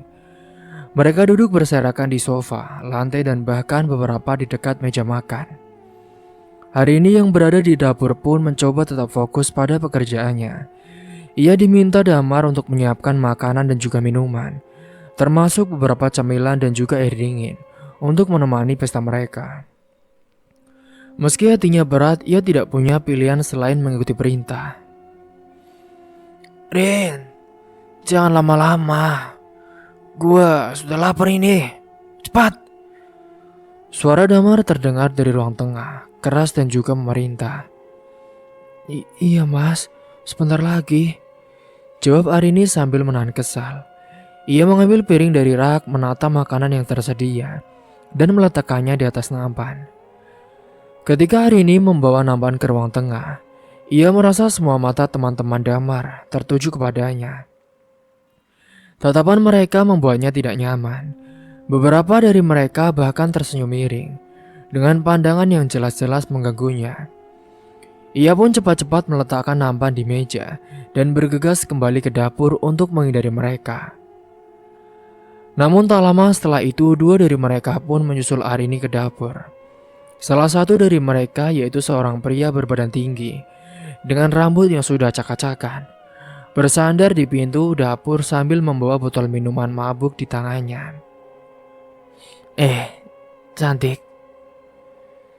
Damar lagi sibuk ya? Katanya sambil tersenyum lebar. Dengan nada bicaranya sudah mulai melecehkan. Dia yang mabuk sudah tidak karuan pun bicara seadanya. Arini melirik pria itu sekilas, kemudian kembali fokus pada tugasnya. Iya mas, saya lagi nyiapin minuman. Jawabnya singkat, berusaha tidak memancing percakapan lebih jauh. Pria itu tertawa kecil. Emangnya kamu kerja di sini nggak capek? Kan sendirian ya kan? Kalau capek, bilang saja sama AA. Pasti AA dan kita-kita akan bantu. Katanya sambil melangkah lebih dekat. Hari ini mulai merasa takut, tetapi ia mencoba untuk tetap tenang. Gak apa-apa kok mas, saya bisa sendiri. Jawabnya cepat menundukkan kepala sambil menutup hidungnya karena mencium bau alkohol dan minuman-minuman keras yang tercium dari mulut-mulut mereka. Sementara itu teman Bira tersebut pun seorang pemuda berkulit gelap dengan tubuh agak kekar. Dia mendekat dan juga ikut berbicara. Cantik, tapi kerja sendirian gini kan berat. Kalau kamu ngobrol-ngobrol sama kita di ruang tamu, jangan sungkan ya. Ayo, tuangkan minuman buat kita. Katanya dengan nada bercanda dan juga penuh menyelecehkan. Tetapi pandangannya jelas tidak bersahabat. Hari ini merasakan tubuhnya semakin tegang. Ia mencoba mengalihkan perhatian mereka dengan mengatur gelas-gelas di atas nampan. Tetapi mereka tidak beranjak. Pria yang tadi bersandar di pintu kini berdiri di sebelahnya, terlalu dekat hingga membuatnya semakin waspada. Kamu ini cantik banget ya. Damar ini kenapa nggak bilang sih kalau ART di rumah ini cantik ini? Lagian kan aku juga sudah lama nggak punya pacar. Hahaha. Ucapan itu disaut oleh tawa teman-temannya yang lain. Arini tersentak, ia menahan diri agar tidak melawan. Tetapi tangannya gemetar. Ketika pria itu mencoba menyentuh bahunya, ia pun mundur selangkah. Maaf mas, saya harus bekerja. Kalau ada yang dibutuhkan, bilang saja ke Mas Damar. Jangan berani-berani ya menyentuhku. Ucapnya tegas meski suaranya sedikit bergetar. Pria itu tersenyum sinis, lalu menatap temannya. Galak juga nih perempuan. Gak apa-apa, nanti dia juga pasti luluh, katanya sambil tertawa kecil. Mereka akhirnya meninggalkan dapur. Tetapi Arini tahu bahwa situasi ini belum selesai. Setelah mereka pergi, ia pun langsung menyandarkan punggungnya ke dinding, mencoba mengatur nafasnya yang memburu. Perasaan takut dan juga marah bercampur menjadi satu. Ia ingin segera meninggalkan rumah ini, tetapi ia tahu bahwa ia belum punya pilihan lain. Saat ia kembali membawa minuman ke ruang tengah, suasana semakin kacau saat itu. Damar dan juga teman-temannya sudah terlihat sangat mabuk. Botol-botol berserakan di lantai. Makanan tercecer di meja dan mereka semua tertawa keras, tanpa kendali. Salah satu dari mereka bahkan mencoba menyalakan rokok di dalam rumah. membuat ruangan penuh dengan bau asap. Arini menaruh nampan minuman di atas meja dengan cepat. Tetapi pria itu memegangnya lebih erat. "Mas, tolong ya mas. Saya harus kerja. Jangan ganggu saya." "Sudahlah Rin, santai saja. Mereka cuma mau bersenang-senang kok. Gak usah tegang. Relax," ucap Damar yang melihat kejadian itu. Arini memandang Damar dengan mata berkaca-kaca. Ia berharap ia akan menghentikan temannya, tetapi Damar hanya tersenyum sinis, seolah-olah menikmati situasi tersebut. Arini akhirnya berhasil melepaskan lengannya dan buru-buru kembali ke dapur, meninggalkan suara tawa yang semakin keras di belakangnya. Di dapur Arini mencoba menenangkan dirinya. Ia merasa muak dan juga terhina, tetapi ia tahu bahwa ia tidak bisa melawan mereka. Dengan tangan gemetar ia merapikan dapur dan membersihkan piring-piring yang kotor. Air mata pun mulai mengalir tanpa biasa ia tahan. Sementara di ruang tengah, teman-teman Damar terus membicarakan Arini. "Dia tuh kayaknya polos banget ya. Lihat aja, kita godain dikit langsung takut. Tapi nanti gue akan godain lagi ke dapur." Malam itu pun terasa sangat panjang bagi Arini. Ia tidak berani keluar dari dapur, sampai suara tawa mereka pun mulai mereda dan satu persatu. Teman Damar saat itu tertidur di ruang tengah. Setelah memastikan semuanya aman, ia pun mencoba kembali ke kamarnya, menutup pintu dan juga menguncinya rapat-rapat. Singkatnya malam itu setelah membersihkan dapur dan juga membereskan kacauan yang ditinggalkan oleh Damar dan juga teman-temannya, Arini yang memang sudah mencoba mengunci diri di kamar untuk menenangkan diri. Ia duduk di atas tempat tidur sambil memeluk lutut. Tubuhnya gemetar akibat kejadian tadi. Ia merasa seperti tahanan di rumah Indu, tidak memiliki kebebasan, bahkan untuk sekedar merasa aman. Namun saat malam semakin larut, ketukan keras di pintu kamarnya membuatnya tersentak. Itu adalah suara Damar yang terdengar dari luar pintu. "Rin, keluar. Gue butuh bantuan lu sekarang. Gue lapar," teriak Damar dengan nada memaksa. Arini mematung di tempat, ia tidak ingin keluar, terutama setelah apa yang terjadi sebelumnya. Tapi ketukan itu semakin keras dan Damar terus memanggil namanya. "Cepat, gue gak mau nunggu lama.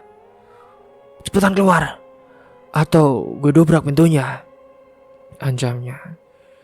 Dengan berat hati dan nafas bergetar, Arini bangkit dari tempat tidurnya. Ia membuka pintu sedikit hanya untuk melihat Damar berdiri di sana, dengan wajah yang terlihat lebih gelap dari biasanya. Aroma alkohol dari tubuhnya sangat menyengat. "Ada apa ya mas?" "Lo ikut gue ke dapur sekarang. Gue lapar," jawab Damar dengan dingin, tidak memberi ruang untuk perdebatan. Arini ingin menolak, tetapi ia tahu bahwa Damar tidak akan menerima alasan apapun darinya. Dengan langkah ragu, ia mengikuti Damar menuju dapur. Ketika tiba di sana, ia dikejutkan oleh pemandangan yang membuat jantungnya berdegup dengan kencang. Teman-teman Damar, 8 orang yang tadi berpesta, kini sudah berdiri mengelilingi dapur dengan tatapan yang membuat bulu kuduknya merinding. Mereka semua tampak mabuk berat. Beberapa masih memegang botol minuman di tangan. Arini pun langsung merasakan ada sesuatu yang salah saat itu. Ia mundur selangkah, tetapi langkahnya terhenti ketika Damar tiba-tiba berdiri di belakangnya, menghalangi jalan keluar. "Loh, kenapa Rin? Lo takut?" "Mas, saya mau balik ke kamar aja mas. Kalau nggak ada apa-apa. Saya pamit dulu," kata Arini dengan suara gemetar. Namun Damar hanya tertawa kecil saat itu. "Balik ke kamar? Gak segampang itu ya. Teman-teman gue mau lo puasin mereka. Lo tahu kan, mereka semua suka sama lo. Jadi sekarang lo harus ngelayanin mereka," katanya dengan nada dingin yang membuat tubuh Arini terasa kaku. Arini memandang mereka dengan tatapan ketakutan. Salah satu dari teman Damar mendekatinya dengan senyum licik. Iya cantik, jangan takut. Kita cuma mau senang-senang kok. Lagian, tubuhmu yang cantik ini, kasihan kalau nggak dicicipi, katanya. Tetapi tangannya pun mulai mencoba meraih tangan Arini dan meraba-raba tubuh Aini. Arini langsung mundur saat itu, tetapi langkahnya berhenti ketika ia terbentur meja dapur. Mas, tolong jangan begini ya mas. Saya cuma kerja di sini. Jangan berani-berani mengganggu saya, apalagi menyentuh saya, pintanya dengan nada hampir menangis. Damar dan teman-temannya tidak peduli saat itu. Mereka pun mulai mengepungnya, menutup semua jalan keluar. Arini mencoba melawan, mendorong tangan yang mencoba menyentuhnya. Tetapi jumlah mereka terlalu banyak. Arini pun saat itu dipegangi. Arini saat itu digilir dengan mengerikan. Dalam kocaan itu, Arini hanya bisa berteriak dan terdiam, mencoba mencari celah untuk melarikan diri. Namun dia yang tak kuasa, dengan dipegangi oleh banyaknya orang itu, dia pun hanya bisa pasrah. Hingga saat itu Arini yang mencoba berontak. Dentuman keras pun terdengar ketika kepalanya mengenai meja. Saat itu, dunia terasa berputar sejenak dan pandangannya mulai kabur. Tetapi sebelum ia sempat mengumpulkan kuatannya untuk bangkit, ia merasakan sesuatu yang tajam menusuk perutnya. Ia tertegun, pandangannya turun ke bawah, melihat darah mulai mengalir dari tubuhnya. Arini terjatuh ke lantai dengan tubuh yang lemas. Ditambah, saat itu, kemaluannya pun mengeluarkan darah akibat dia digilir dengan paksa oleh 8 pria. Teriakannya tertahan dengan nafasnya mulai tersendat-sendat. Ia memegang perutnya mencoba menghentikan darah yang terus mengalir, tetapi usahanya sia-sia. Damar berdiri di depannya dengan ekspresi yang sulit dibaca. Pisau dapur masih ada di tangannya berlumuran darah. Teman-teman yang semula bersikap santai, kini pun tampak panik. Mereka saling berpandangan tidak tahu harus berbuat apa. Mas, kenapa kau tega? Arini sudah terbaring di lantai dapur yang dingin. Tubuhnya semakin lemah dan kesadarannya pun perlahan mulai menghilang. Dalam detik-detik terakhir hidupnya, pikiran Arini dipenuhi dengan wajah bapaknya di desa, juga Jeffrey yang selalu memberinya semangat. Air mata terakhirnya mengalir, membawa semua rasa sakit dan juga penyesalan yang tidak pernah ia ungkapkan. Dapur pun menjadi sunyi saat itu. Hanya ada suara nafas berat dari teman-teman Damar yang masih mencoba mencerna apa yang baru saja terjadi. Mereka semua berdiri terpaku tidak tahu harus berbuat apa. Udah, bawa mayatnya keluar. Kita harus singkirin dia sebelum pergi. Sebelum pagi, cepat, perintah Damar dengan nada tegas. Meskipun terlihat jelas bahwa ia mulai panik, namun teman-temannya tidak langsung bergerak. Beberapa dari mereka pun ada yang menolak untuk terlibat lebih jauh. Namun saat itu, Damar berdiri di dapur, memandang tubuh Arini yang tergeletak tak bernyawa di lantai. Malam yang awalnya dipenuhi pesta dan juga tawa, berubah menjadi tragedi yang mengerikan. Ia tahu tidak ada jalan kembali dari apa yang sudah ia lakukan. Namun seperti biasa, Damar hanya menekan emosinya, mencoba berpikir dengan tenang. Cepat, kita harus kuburin ini semua sebelum nenek gue pulang. Sementara saat itu, teman-temannya pun mau tak mau mereka semua mengubur jasad dari Arini. Ada juga mereka yang ditugaskan untuk membersihkan sisa-sisa darah yang ada di dapur. Sementara itu di luar rumah, teman-temannya mulai meninggalkan tempat itu satu persatu. Karena mereka takut terlibat dalam masalah besar yang baru saja terjadi. Malam itu pun, dosa Damar menjadi bayang-bayang gelap yang akan menghantui rumah itu selamanya. Hingga singkatnya keesokan paginya, saat neneknya sudah pulang dari klub malam, mereka menanyakan Arini kepada Damar. Namun Damar bilang Arini sudah pulang kampung. Dia pergi kabur karena semalam dia sudah tidak kuat menghadapi teman-temannya yang pesta di rumah ini. Itulah alasan yang diberikan oleh Damar. Hingga saat itu pun, nenek dari kamar pun hanya percaya saja. Dan benar saja. Ternyata itulah alasan di balik tidak kuatnya beberapa ART yang ada di rumah itu. Karena kelakuan Damar dan juga teman-temannya yang mengerikan. Sudah 3 hari berlalu sejak terakhir kali Jeffrey berbicara dengan Arini. Biasanya meskipun sibuk bekerja, Arini selalu menyempatkan diri untuk mengirim pesan atau menelepon. Bahkan hanya sekedar memberi kabar bahwa ia baik-baik saja. Namun kali ini ponselnya tidak aktif. Tidak ada pesan, tidak ada tanda-tanda keberadaannya. Jeffrey duduk di teras rumahnya menatap layar ponselnya dengan raut wajah khawatir. Ia sudah mencoba menghubungi Arini berkali-kali, tetapi hasilnya tetap sama. Nomor yang ada 7 sedang tidak aktif atau berada di luar jangkauan.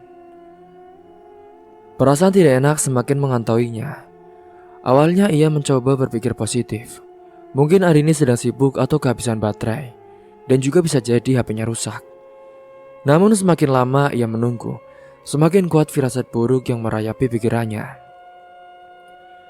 Di saat pikirannya kacau, ponselnya bergetar. Nama yang muncul di layar adalah Bapak Arini. Jeffrey pun langsung menjawabnya dengan cepat. Halo Pak.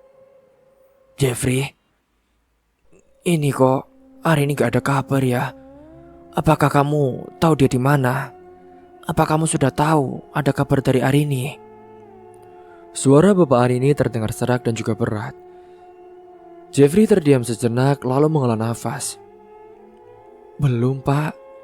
Saya juga sudah coba hubungi dia berkali-kali loh Pak.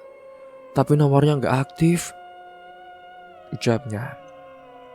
Di seberang sana terdengar helaan nafas berat. Bapak dari kemarin ya sudah merasa dia gak beres. Arini gak pernah selama ini lo gak ngasih kabar. Biasanya dia selalu telepon bapak setiap malam sebelum tidur nak. Ucapnya dengan suaranya mulai bergetar. Tanda bahwa kekhawatiran semakin menyesaknya. Jeffrey meremas ponselnya merasa bersalah. Yaudah Pak, nanti saya bakal cari tahu ya Pak.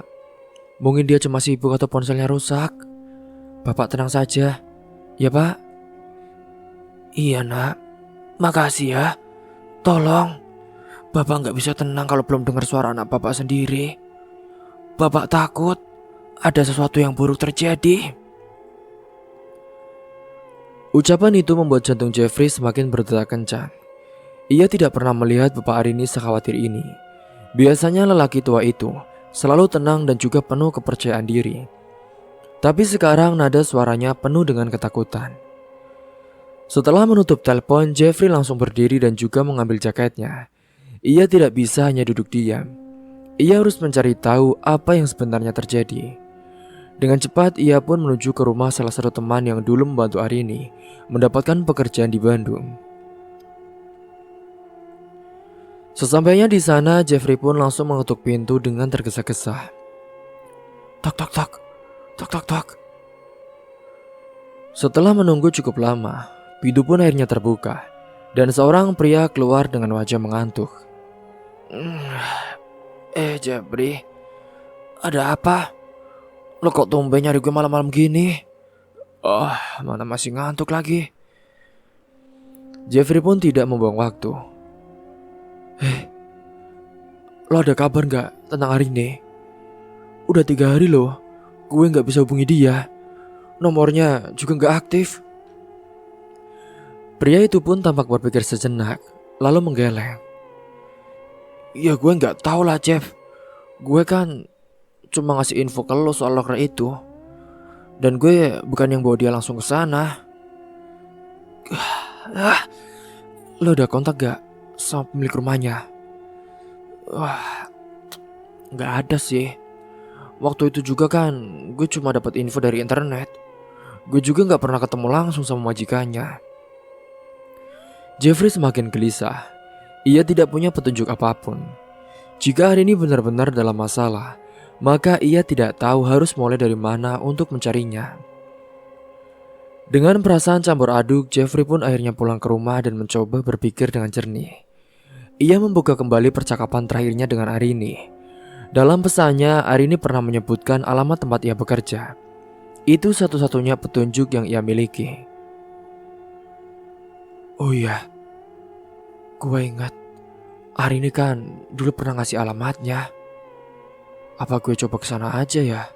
Siapa tahu ada jalan keluar. Yaudah, lebih baik gue tidur dan tenangin pikiran gue.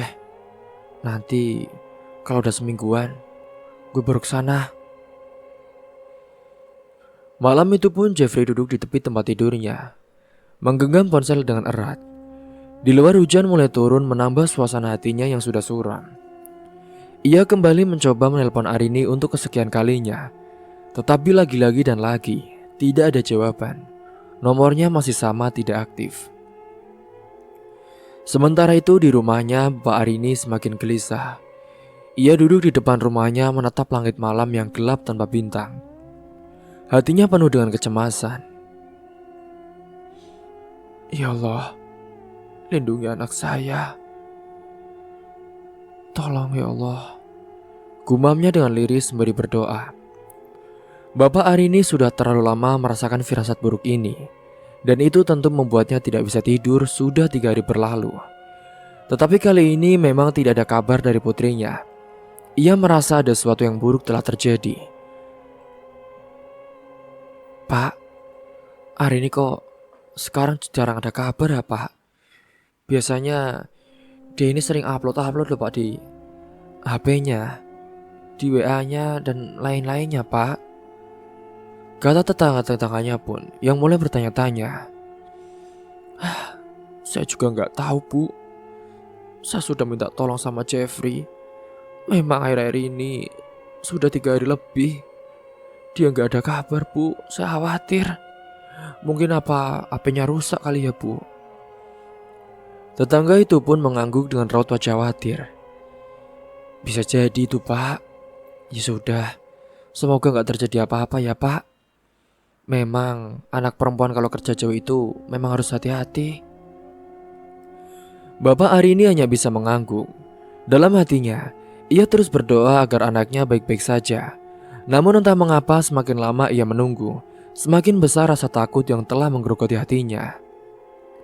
Singkat cerita, kini sudah 5 hari berlalu sejak Arini menghilang.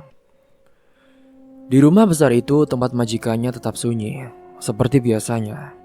Namun sekarang, ada sesuatu yang berbeda kali ini. Ada keganjilan yang mulai dirasakan oleh Bu Ratna, majikan Arini atau nenek dari Damar. Malam itu seperti biasa, Bu Ratna pulang dari pekerjaannya di klub malam. Ia berjalan melewati lorong rumah yang sepi, menuju kamarnya di lantai bawah. Namun saat melewati kamar Arini, ia merasakan sesuatu yang janggal. Biasanya meskipun Arini sudah tidur, ia masih bisa mendengar suara kecil dari dalam. Entah suara Arini yang sedang menatap barangnya atau sekedar bunyi kipas angin yang selalu menyala. Namun kali ini kamar itu benar-benar sunyi seperti tidak berpenghuni. Bu Ratna pun mengernyit saat itu. Ia ingat betul beberapa hari berlalu, Damar cucunya memberitahunya bahwa Arini sudah pulang kampung saat itu juga. Namun saat itu Bu Ratna yang tidak terlalu memikirkan hal itu. Pikirnya mungkin Arini memang sudah tidak betah bekerja di rumah besar ini. Namun ketika malam itu ia berdiri di depan kamar Arini, ada perasaan aneh yang mengusik hatinya. Perlahan ia pun mengetuk pintu kamar itu. Dan setelah itu, Bu Ratna langsung menggenggam ganggang pintu itu, mencobanya dan lalu membukanya. Yang tidak terkunci, ia pun langsung mendorongnya perlahan dan masuk ke dalam kamar. Ruangan itu masih seperti terakhir kali ia melihatnya, rapi, bersih tanpa tanda-tanda seorang baru saja pergi. Tidak ada koper ataupun barang yang hilang. Justru yang membuatnya semakin curiga adalah lemari pakaian yang masih terisi dengan baju-baju Arini. Bu Ratna yang melangkah mendekat, membuka lemari tersebut. Beberapa setel pakaian masih tergantung dengan rapi, termasuk seragam kerja yang biasa dipakai Arini saat membersihkan rumah dan juga baju-baju dari desanya. Bu Ratna yang melihatnya pun alisnya langsung berkerut dalam. Loh, Bukannya kata Damar dia sudah pulang kampung. Tapi kok kenapa baju-bajunya masih ada di sini? Gak mungkin ah, pulang kampung dia gak beres-beres dulu kamarnya. Lagian kan dia juga gak bawa baju sebanyak ini. Mana ini masih ada tasnya lagi. Ia pun mulai merasa tidak enak. Biasanya seorang pembantu yang berhenti bekerja pasti akan membawa barang-barang pribadinya. Namun kali ini Arini tidak. Seakan-akan ia pergi begitu saja tanpa persiapan.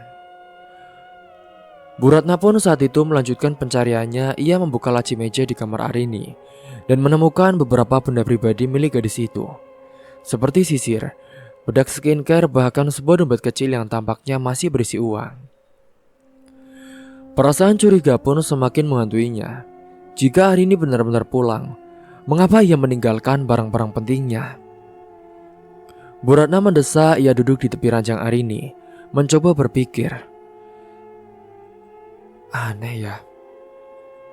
Sementara di sisi lain ia juga mulai memperhatikan sesuatu yang lebih aneh, yaitu bau samar yang tercium di sekitar ruangan. Awalnya ia pikir itu hanya aroma ruangan yang sudah beberapa hari tidak dibersihkan. Tetapi ada sesuatu yang lebih tajam dari itu. Bu Ratna yang mengernyit mencoba mencari sumber aroma tersebut. Ia mencium udara di sekitarnya, tetapi bau itu terlalu samar untuk dilacak. Namun rasa tidak nyaman semakin menelusup ke dalam benaknya. Perlahan ia berdiri dan juga keluar dari kamar Arini. Ia harus mendapatkan jawaban. Dan tanpa pikir panjang, ia pun langsung menuju ke kamar Damar. Pintu kamar itu tertutup rapat seperti biasa. Sementara saat itu Bu Ratna mengetuk beberapa kali pintu kamar dari cucunya, tetapi tidak ada jawaban. Tok tok tok. Damar, panggilnya. Namun tetap sunyi saat itu. Bu Ratna menghela nafas panjang lalu mencoba memutar gagang pintunya, yang ternyata juga tidak terkunci. Hah? Tidak terkunci. Dan saat ia mendorong pintu itu, ruangan gelap menyambutnya. Hanya ada cahaya redup dari lampu tidur di sudut kamar. Damar tergeletak di tempat tidurnya, tampak tertidur pulas dengan tubuh berantakan, seakan tidak peduli dengan dunia di sekitarnya. Bu Ratna melangkah masuk dengan hati-hati. Ia memperhatikan sekeliling ruangan yang berantakan, kaleng minuman kosong, bungkus rokok berserakan di lantai, serta beberapa botol alkohol yang tergeletak di meja. Damar, panggilnya lagi. Kali ini lebih keras. Damar mengerang pelan lalu membuka matanya dengan malas. Apa sih, Nek? Udah berisik aja nih pagi-pagi. Suaranya serak dan berat, jelas baru saja bangun dari tidur. Bu Ratna menatapnya tajam. Bangun, Nenek mau tanya soal Arini. Mendengar nama Arini, Damar pun langsung terdiam. Bu Ratna yang melihatnya pun tidak melewatkan perubahan ekspresi dari cucunya. 5 hari kemarin, kamu bilang dia sudah pulang kampung kan? Tapi kenapa barang-barangnya masih ada di kamarnya? Kenapa bajunya masih tergantung di lemari? Nenek juga temukan bedak-bedaknya, bahkan alat-alat make up-nya masih ada di lemarinya. Damar tampak tidak nyaman. Ia pun mengusap wajahnya dengan kesal. Ya, mungkin dia buru-buru pergi, Nek. Aku juga kan gak tahu. Tapi dia pergi tanpa bawa dompetnya, tanpa bawa bajunya. Itu gak masuk akal ya, Damar. Ucapnya Bu Ratna yang mulai meninggi. Damar semakin terlihat gelisah. Ya, mana aku tahu, Nek. Udahlah, jangan tanya-tanya mulu. Lagian dia pergi ya udah. Bukannya itu kebiasaan pembantu yang kalau kerja di sini suka pergi. Bu Ratna tidak puas dengan jawaban itu. Ia mengamati Damar dengan curiga, mencoba membaca ekspresi wajahnya. Ada sesuatu yang ia sembunyikan. Nenek tahu, banyak pembantu yang tidak kuat kerja di sini. Itu semua karena kamu. Tapi kan biasanya mereka pergi selalu membawa barang-barangnya. Ini aneh loh. Apalagi Arini, itu kan masih gadis. Dia belum nikah. Masa skincare dan alat-alat bedak make upnya tidak dibawa? Setelah berucap seperti itu, kemudian ia melihat sesuatu yang membuat darahnya berdesir. Di sudut kamar di dekat meja kecil, ada sepasang sepatu wanita yang ia kenali, yaitu sepatu milik Arini. Jantung Bu Ratna berdegup kencang saat itu. Damar, itu sepatu siapa? Kenapa itu sepatu kok seperti yang biasa dipakai Arini? Ia langsung menoleh ke arah Damar dengan tatapan tajam. Damar, jangan bilang kamu melakukan sesuatu pada Arini. Apa sih, Nek? Nenek ini apa-apaan sih? Datang-datang kok udah nuduh-nuduh yang gak jelas. Aku juga gak tahu apa-apa ya, Nek. Yaitu mungkin kan sepatu temanku kemarin pas main kesini. Bukan milik Arini. Damar yang menegang pun sekejap wajahnya berubah. Tetapi ia segera menutupi kegelisahannya dengan tawa sinis. Namun Bu Ratna yang sudah terlanjur merasa ada yang tidak beres, ia pun mundur selangkah, menatap cucunya dengan pandangan yang kini penuh kecurigaan. Di dalam hatinya ia mulai menyadari sesuatu. Ya sudah, kalau kamu tidak mau jujur dengan yang terjadi, ya udah, tidak apa-apa. Mungkin itu hanya perasaan nenek saja yang khawatir. Setelah berucap seperti itu, Bu Ratna merasa tubuhnya gemetar. Ia juga harus mencari tahu lebih dalam. Ia harus menemukan kebenaran sebelum semuanya terlambat. Karena ia tidak ingin ada hal buruk yang terjadi pada dirinya dan tentunya bisa menghancurkan hidupnya. Singkatnya, setelah seminggu kepergian Arini yang masih menjadi misteri, kini Jeffrey akhirnya berangkat ke Bandung. Jeffrey berangkat ke Bandung menaiki bus. Dan saat Jeffrey sudah tiba di Bandung, setelah perjalanan panjang dari desanya, ia turun dari bus dengan perasaan tidak menentu. Karena sudah seminggu ini Arini menghilang tanpa kabar, dan firasat buruk yang dirasakan oleh ayahnya dan juga Jeffrey semakin menggerogoti pikirannya. Apalagi selama ini Arini tidak pernah sekalipun mengabaikan teleponnya selama mereka berpacaran. Ditambah di kota Bandung itu, Arini tidak memiliki kenalan siapapun. Dengan berbekal alamat yang diberikan oleh Arini sebelum pergi, Jeffrey mulai mencari rumah majikannya. Ia bertanya kepada beberapa orang di sekitar, namun tak banyak yang tahu rumah tersebut karena letaknya di daerah yang agak terpencil. Saat ia berjalan menyusuri kompleks perumahan mewah, telinganya menangkap suara obrolan sekumpulan anak muda yang sedang berkumpul di pinggir jalan. Dari kejauhan ia bisa melihat mereka tertawa-tawa sambil merokok. Jeffrey pun memperlambat langkahnya mencoba mendengarkan apa yang mereka bicarakan. Akhirnya kita bisa ngerasain yang enak-enak ya. Iya, sudah seminggu berlalu menikmati tubuh gadis itu, tapi rasanya kok jadi ketagihan ya. Iyalah, jarang-jarang kan kita dapat kesempatan kayak gitu, gratis lagi, sahut yang lainnya. Tapi parah sih waktu itu. Tapi ya gimana, udah kejadian. Untung saja semuanya sudah aman. Jeffrey langsung merasa tidak nyaman. Kata-kata mereka seolah mengisyaratkan sesuatu yang buruk. Namun ia meneguhkan hatinya lalu mendekati mereka dan tidak berpikiran negatif. Permisi Kang, Bang. Jeffrey mencoba menyapa dengan sopan. Anak-anak muda itu pun menoleh, sebagian dari mereka tampak malas menanggapi. Iya ada apa ya Bang? Tanya salah satunya dengan nada santai. Jeffrey menarik nafas dalam saat itu. Ini loh, saya lagi nyari alamat ini. Katanya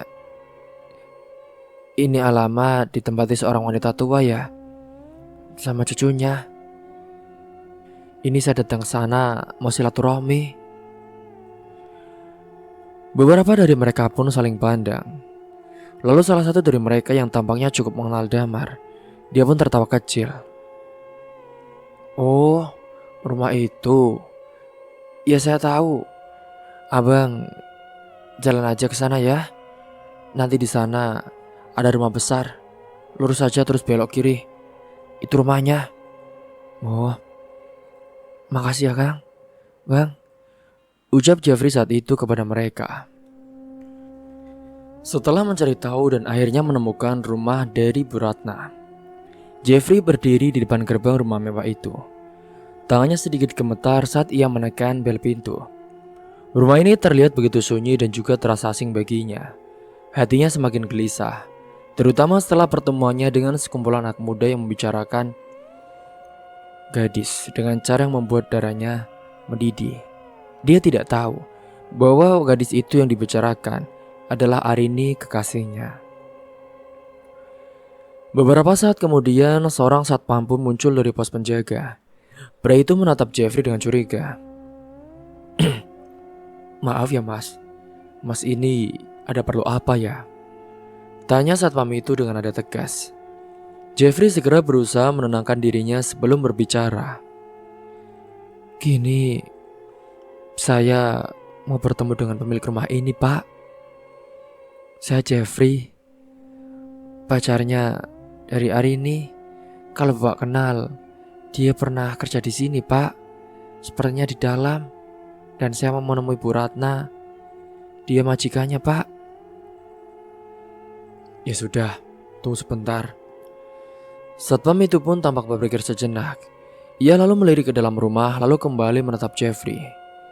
Ia berjalan ke dalam rumah meninggalkan Jeffrey di luar gerbang. Hanya suara angin malam yang terdengar saat Jeffrey menunggunya. Beberapa menit kemudian, satpam itu pun kembali dan membuka pintu gerbang. "Silakan masuk, Mas. Itu Bu Ratnanya ada di dalam. Kebetulan malam ini dia juga tidak pergi," ujarnya sambil mengarahkan tangan ke pintu utama. Jeffrey segera masuk dan mengikuti langkah satpam itu. Saat ia melangkah ke dalam rumah, perasaan aneh pun mulai menyelimutinya. Suasana di dalam begitu sunyi, bahkan langkah kakinya sendiri terdengar jelas.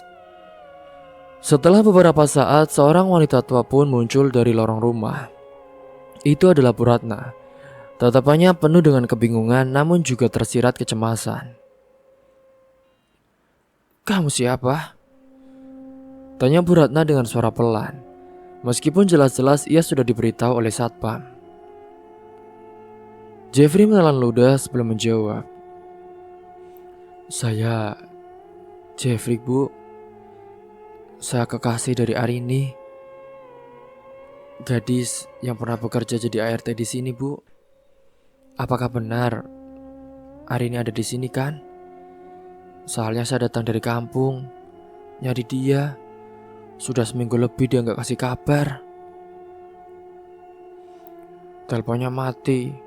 Dan dia juga belum pulang kampung, Bu." Tatapan Bu Ratna berubah. Ada sesuatu di wajahnya yang menunjukkan bahwa ia memahami kekhawatiran Jeffrey. "Loh, bukannya Arini sudah pulang kampung ya bilangnya? Jadi Arini gak pernah pulang kampung?" ujar Bu Ratna dengan nada pelan, hampir seperti bisikan. Jeffrey merasakan jantungnya mencelos. "Loh, enggak loh, Bu. Ini mukanya saya datang ke sini untuk cari calon istri saya."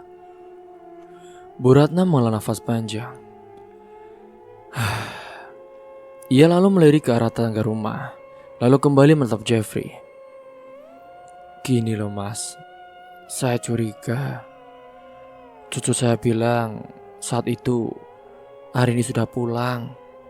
Tapi..." Jeffrey menunggu dengan cemas. "Tapi apa, Bu?" "Tapi yang aneh, baju-bajunya calon istri Mas masih ada di kamar. Bahkan dompet dan barang pribadinya juga belum diambil. Jadi dia masih di sini waktu itu. Ya terakhir saya melihatnya itu malam sebelum saya bekerja. Namun saat saya pulang kerja, cucu saya bilang sudah pergi. Jeffrey merasakan kepalanya berdenyut keras. Ia mulai merangkai semua kejadian ini di dalam pikirannya. Arini tidak pergi. Lalu dia di mana sekarang? Dan lebih dari itu, apa yang sebenarnya terjadi kepadanya? Jeffrey hanya menatap lurus ke arah Bu Ratna dengan suaranya tegas. Yaudah Bu, mungkin saya harus ketemu dengan cucu ibu. Tapi, saya mohon Bu, saya harus ketemu dengan cucu ibu sekarang juga. Jeffrey menatap Bu Ratna dengan penuh kesungguhan. Bu Ratna tampak ragu saat itu. Tapi cucu saya Damar, dia gak ada di rumah sekarang, ucapnya dengan nada canggung. Jeffrey tidak percaya begitu saja. Ia mencurigai ada sesuatu yang disembunyikan. Tolonglah Bu, ini penting. Saya hanya mau tahu di mana Arini. Saya janji gak akan buat keributan. Bu Ratna terlihat bimbang, tetapi sebelum ia bisa memberikan jawaban, suara dari lantai pun terdengar. Ada apa sih, Nek? Jeffrey langsung mengenali suara itu. Suara yang terdengar malas dan juga sedikit ketus. Ia menoleh ke arah tangga dan melihat seorang pemuda turun dengan langkah santai. Rambutnya berantakan, wajahnya pucat, dan ada lingkaran hitam di bawah matanya. Damar. Jeffrey yang melihatnya pun langsung mengepalkan tangan, menahan emosinya yang hampir meledak. Bu Ratna menoleh ke Damar lalu kembali menatap Jeffrey dengan cemas. Ini, ada tamu mau bicara denganmu. Emangnya dia siapa sih, Nek? Dia ini calon istrinya Arini. Bantu kita dulu. Damar menatap Jeffrey dengan wajah datar, tetapi ada sedikit ketegangan dalam sorot matanya. Ia lalu turun dan berdiri di hadapan Jeffrey, namun menjaga jarak seolah tidak ingin terlalu dekat dengannya. Mau apa lo kesini? Tanya Damar dengan dingin. Jeffrey menghirup nafas dalam-dalam sebelum menjawab, mencoba meredam emosinya saat itu. Saya nyari calon istri saya, Mas. Dia pacar saya. Udah seminggu lebih loh dia gak ada kabar. Dan yang saya tahu, dia kan kerja di sini. Jadi mungkin saja dia masih ada di sini, Mas. Karena ayahnya khawatir loh, HP-nya gak bisa dihubungi. Wajah Damar berubah sedikit pucat. Ia terlihat gelisah tetapi dengan cepat dia pun menyembunyikan di balik sikap acuhnya. Lu bukannya dia udah pulang ya? Kan gue sendiri yang nganterin dia, jawabnya dengan singkat. Jeffrey menatapnya dengan tajam. Mas gak bohong kan? Tadi kata nenek Mas, kalau dia pulang, kenapa baju-bajunya masih ada di sini, Mas? Dan kenapa dia gak pernah sampai di rumah? Jadi saya mohon, Mas, sebenarnya kemana? Damar terdiam, tangannya mengepal dan rahangnya mengeras. Jeffrey pun melangkah lebih dekat, nyaris mencengkeram ke arah bajunya. Kamu pasti tahu kan, Mas, di mana calon istri saya? Namun sebelum Damar bisa menjawab, suara bising dari luar rumah pun terdengar. Jeffrey dan Bu Ratna menoleh ke arah jendela. Dari luar segerombolan pemuda tampak berjalan menuju rumah itu, tertawa-tawa sambil bercanda satu sama lain. Jeffrey mengenali mereka dalam sekejap. Mereka adalah pemuda-pemuda yang ia temui sebelumnya di jalan. Orang-orang yang sebelumnya membahas soal merasakan sesuatu yang enak, dan juga membahas bahwa dia telah menikmati tubuh gadis muda. Saat itu juga semua potongan kejadian mulai terangkai dalam benaknya. Damar yang terlihat ketakutan, anak-anak muda yang tak sengaja membocorkan sesuatu, dan juga Arini yang kini menghilang tanpa jejak. Jeffrey merasakan tubuhnya bergetar karena amarah. Ia menatap kembali Damar yang kini tampak semakin gelisah, seolah menyadari kesalahannya sendiri. Tanpa pikir panjang saat itu Jeffrey pun mendorong Damar dengan kasar. Apa yang lo lakuin dengan Arini? Jawab! Damar pun mundur selangkah. Tubuhnya hampir menabrak meja, ia menelan ludah. Matanya melirik ke arah pintu seakan ingin kabur. Tetapi Jeffrey tidak akan membiarkan itu terjadi. Tenang, ini ada apa loh? Ucapnya Bu Ratna saat itu. Kalian semua pasti tahu kan di mana Arini berada. Kalian semua udah ngelakuin sesuatu ke dia kan? Jawab sekarang, atau lo bakal gue buat nyesel seumur hidup. Ucapnya saat itu. Bu Ratna menatap keduanya dengan wajah cemas, menyadari bahwa sesuatu yang buruk telah terjadi. Damar masih terdiam, namun di luar suara tawa teman-temannya semakin mendekat. Jeffrey bisa merasakan sebentar lagi kebenaran akan terungkap, dan ia bersumpah ia tidak akan berhenti sampai menemukan Arini. Jeffrey menatap Damar dengan kemarahan yang sudah tidak bisa ia bendung lagi. Nafasnya memburu, tangannya mengepal begitu erat, hingga buku-buku jarinya pun memutih. Jawab ya, di mana Arini? Bentaknya, suaranya menggema di dalam rumah besar yang terasa semakin mencekam. Damar tidak berani menatap Jeffrey. Tubuhnya gemetar, keringat dingin mengalir di pelipisnya. Ia tampak ingin berlari, tetapi Jeffrey tidak memberinya kesempatan. Saat itulah teman-teman Damar yang baru saja tiba di rumah melihat Jeffrey. Salah satu dari mereka yang sebelumnya tertawa paling keras di luar, tiba-tiba menghentikan langkahnya. Matanya membesar saat mengenali wajah Jeffrey, lelaki yang pernah bertanya alamat rumah ini beberapa hari lalu. Brengsek, itu cowok yang kemarin nanya soal cewek itu. Gila, yuk kita kabur, bisik salah satu dari mereka dengan suara panik. Mereka pun saling berpandangan, seolah menyadari bahwa bencana besar akan segera terjadi. Salah seorang dari mereka menelan ludah, mengingat jelas apa yang telah mereka lakukan pada malam itu, yaitu menggilir paksa Arini dan juga membunuhnya.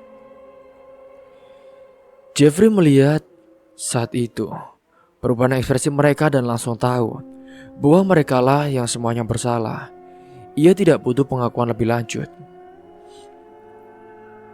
Di mana Arini? Kalian semua udah ngurus hidup Arini ya? Di mana dia? Suara Jeffrey bergetar, penuh amarah dan juga dendam. Damar tersentak mendengar suara Jeffrey yang bergemuruh di seluruh ruangan. Teman-temannya semakin gelisah, sebagian dari mereka mulai mundur perlahan, ingin melarikan diri. Gila, kita cabut aja coy.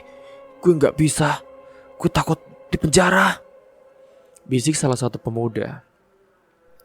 Namun Jeffrey lebih cepat saat itu. Dengan gerakan cepat, ia melari ke arah baju Damar dan mendorongnya ke tembok. Damar meringis dengan matanya ketakutan. Sekarang lo jujur, apa yang lo lakuin ke Arini? Bilang ke gue sekarang juga. Jeffrey menggujang tubuhnya dengan keras. Damar pun menggeleng lemah dengan suaranya bergetar. Gue gak tahu. Itu bukan ide gue. Gue cuma jawab. Jangan cuma-cuma doang. Di mana Arini? Atau gue bikin lo nyesar seumur hidup. Potong Jeffrey dengan tajam. Damar semakin ketakutan. Wajahnya hampir sepucat mayat. Saat itu juga teman-temannya yang lain langsung berhamburan melarikan diri dari rumah. Mereka tahu jika tetap di sana, mereka akan berurusan dengan sesuatu yang lebih buruk daripada kemarahan Jeffrey. Mungkin polisi, mungkin lebih dari itu. Namun Damar tidak bisa pergi kemana-mana. Jeffrey masih menahannya erat sementara Bu Ratna, dia hanya berdiri di sudut ruangan. Wajahnya penuh dengan keterkejutan dan juga kesedihan. Aku dan teman-teman gak sengaja. Aku gak tahu bakal separah itu. Damar akhirnya membuka mulut. Suaranya lirih dan juga penuh ketakutan. Apa maksud lo? Damar menunduk dengan matanya terkaca-kaca. Ia sadar, sudah tidak ada jalan keluar lagi. Malam itu pun, dia menceritakan bahwa Arini telah dipaksa melayani mereka. Arini digilir dengan teman-temannya. Ia yang melawan, yang berusaha melarikan diri. Dalam pergulatan itu ia terjatuh dan perutnya tertusuk pisau dapur yang tergeletak di meja. Darah mengalir di lantai dapur menuju seluruh ruangan. Damar masih ingat betul bagaimana semuanya terhenti seketika. Semua yang tadinya tertawa dan juga bersorak langsung membisu dalam ketakutan. Arini tergeletak di lantai, nyawanya perlahan menghilang, dan tidak ada satupun dari mereka yang berani menolongnya. Mereka pun panik, dan dalam kepanikan itulah mereka sepakat untuk menyembunyikan jasad Arini. Jeffrey yang mendengar setiap kata yang keluar dari mulut Damar dengan dada yang terasa sesak. Tangannya gemetar, amarahnya hampir tidak bisa ia kendalikan. Arini wanita yang ia cintai, wanita yang pergi ke Bandung untuk mengejar impian, ternyata telah meninggal dunia. Dibunuh dengan kejam oleh orang-orang ini. Sebelumnya dia juga digilir dengan paksa. Ia ingin mengejar Damar sampai tidak bisa berdiri lagi. Namun yang lebih penting sekarang adalah menemukan jasad Arini. Dengan suara dingin saat itu, Jeffrey menatap lurus ke mata Damar yang penuh ketakutan. Di mana dia sekarang? Di mana? Damar terisak. Dia di belakang rumah, di taman belakang kami. Kami ngubur dia di sana. Jeffrey merasakan jantungnya mencelos. Tanpa pikir panjang, ia melepaskan cengkeramannya dan langsung berlari keluar rumah, menuju taman belakang. Bu Ratna yang melihat semua ini pun langsung mengikuti. Sementara Damar hanya bisa terpuruk di lantai. Tubuhnya menggigil ketakutan. Dia tahu ini bisa menjadi kehancuran kehidupannya, di mana dia akan ditangkap polisi dan bisa saja dia dihukum mati. Singkatnya begitu tiba di taman belakang, Jeffrey langsung mencari area yang tampak mencurigakan. Dan di sanalah di satu sudut yang tanahnya terlihat berbeda dari yang lain, Jeffrey akhirnya menemukan tempat di mana Arini dikuburkan. Ia jatuh berlutut di depan gundukan tanah itu. Tangannya gemetar saat mulai menggali dengan tangannya sendiri. Meskipun Bu Ratna berusaha menghentikannya. Jeffrey, kita harus lapor polisi saja. Biar cucu ibu dapat pelajaran dan juga teman-temannya. Seru Bu Ratna dengan air matanya berlinang. Namun Jeffrey tidak mendengarkan. Ia terus menggali, menangis, berteriak memanggil nama Arini. Berharap ini semua hanya mimpi buruk. Bu Ratna juga tidak pernah menyangka bahwa cucunya dan juga teman-temannya bisa sekejam ini. Namun Jeffrey saat itu, tangannya pun akhirnya menyentuh sesuatu yang dingin di dalam tanah. Jeffrey tahu bahwa ini adalah kenyataan. Arini telah tiada. Ia tidak bisa lagi tersenyum. Tidak bisa lagi kembali ke kampung untuk bertemu ayahnya. Tidak bisa lagi menggenggam tangan Jeffrey seperti dulu. Kini, di depan matanya telah meninggal jasad calon istrinya. Wanita cantik yang pergi ke kota untuk mengejar impiannya, tapi bernasib mengerikan akibat menjadi korban pelecehan seksual. Ia tidak bisa lagi tersenyum, tidak bisa lagi ke kampung halamannya. Dendam dan kesedihan memenuhi hati Jeffrey saat ia mendongak ke langit malam yang gelap. Ia bersumpah, Damar dan teman-temannya tidak akan bisa lari dari hukuman atas perbuatan mereka. Semoga kita semua bisa mengambil hikmah dan pelajaran dari kisah ini. Mungkin itu saja yang dapat saya sampaikan. Kurang lebihnya mohon maaf apabila ada salah kata ataupun ucapan yang kurang berkenan bagi kalian semua. Sampai jumpa di cerita selanjutnya. Akhir kata, wassalamualaikum warahmatullahi wabarakatuh.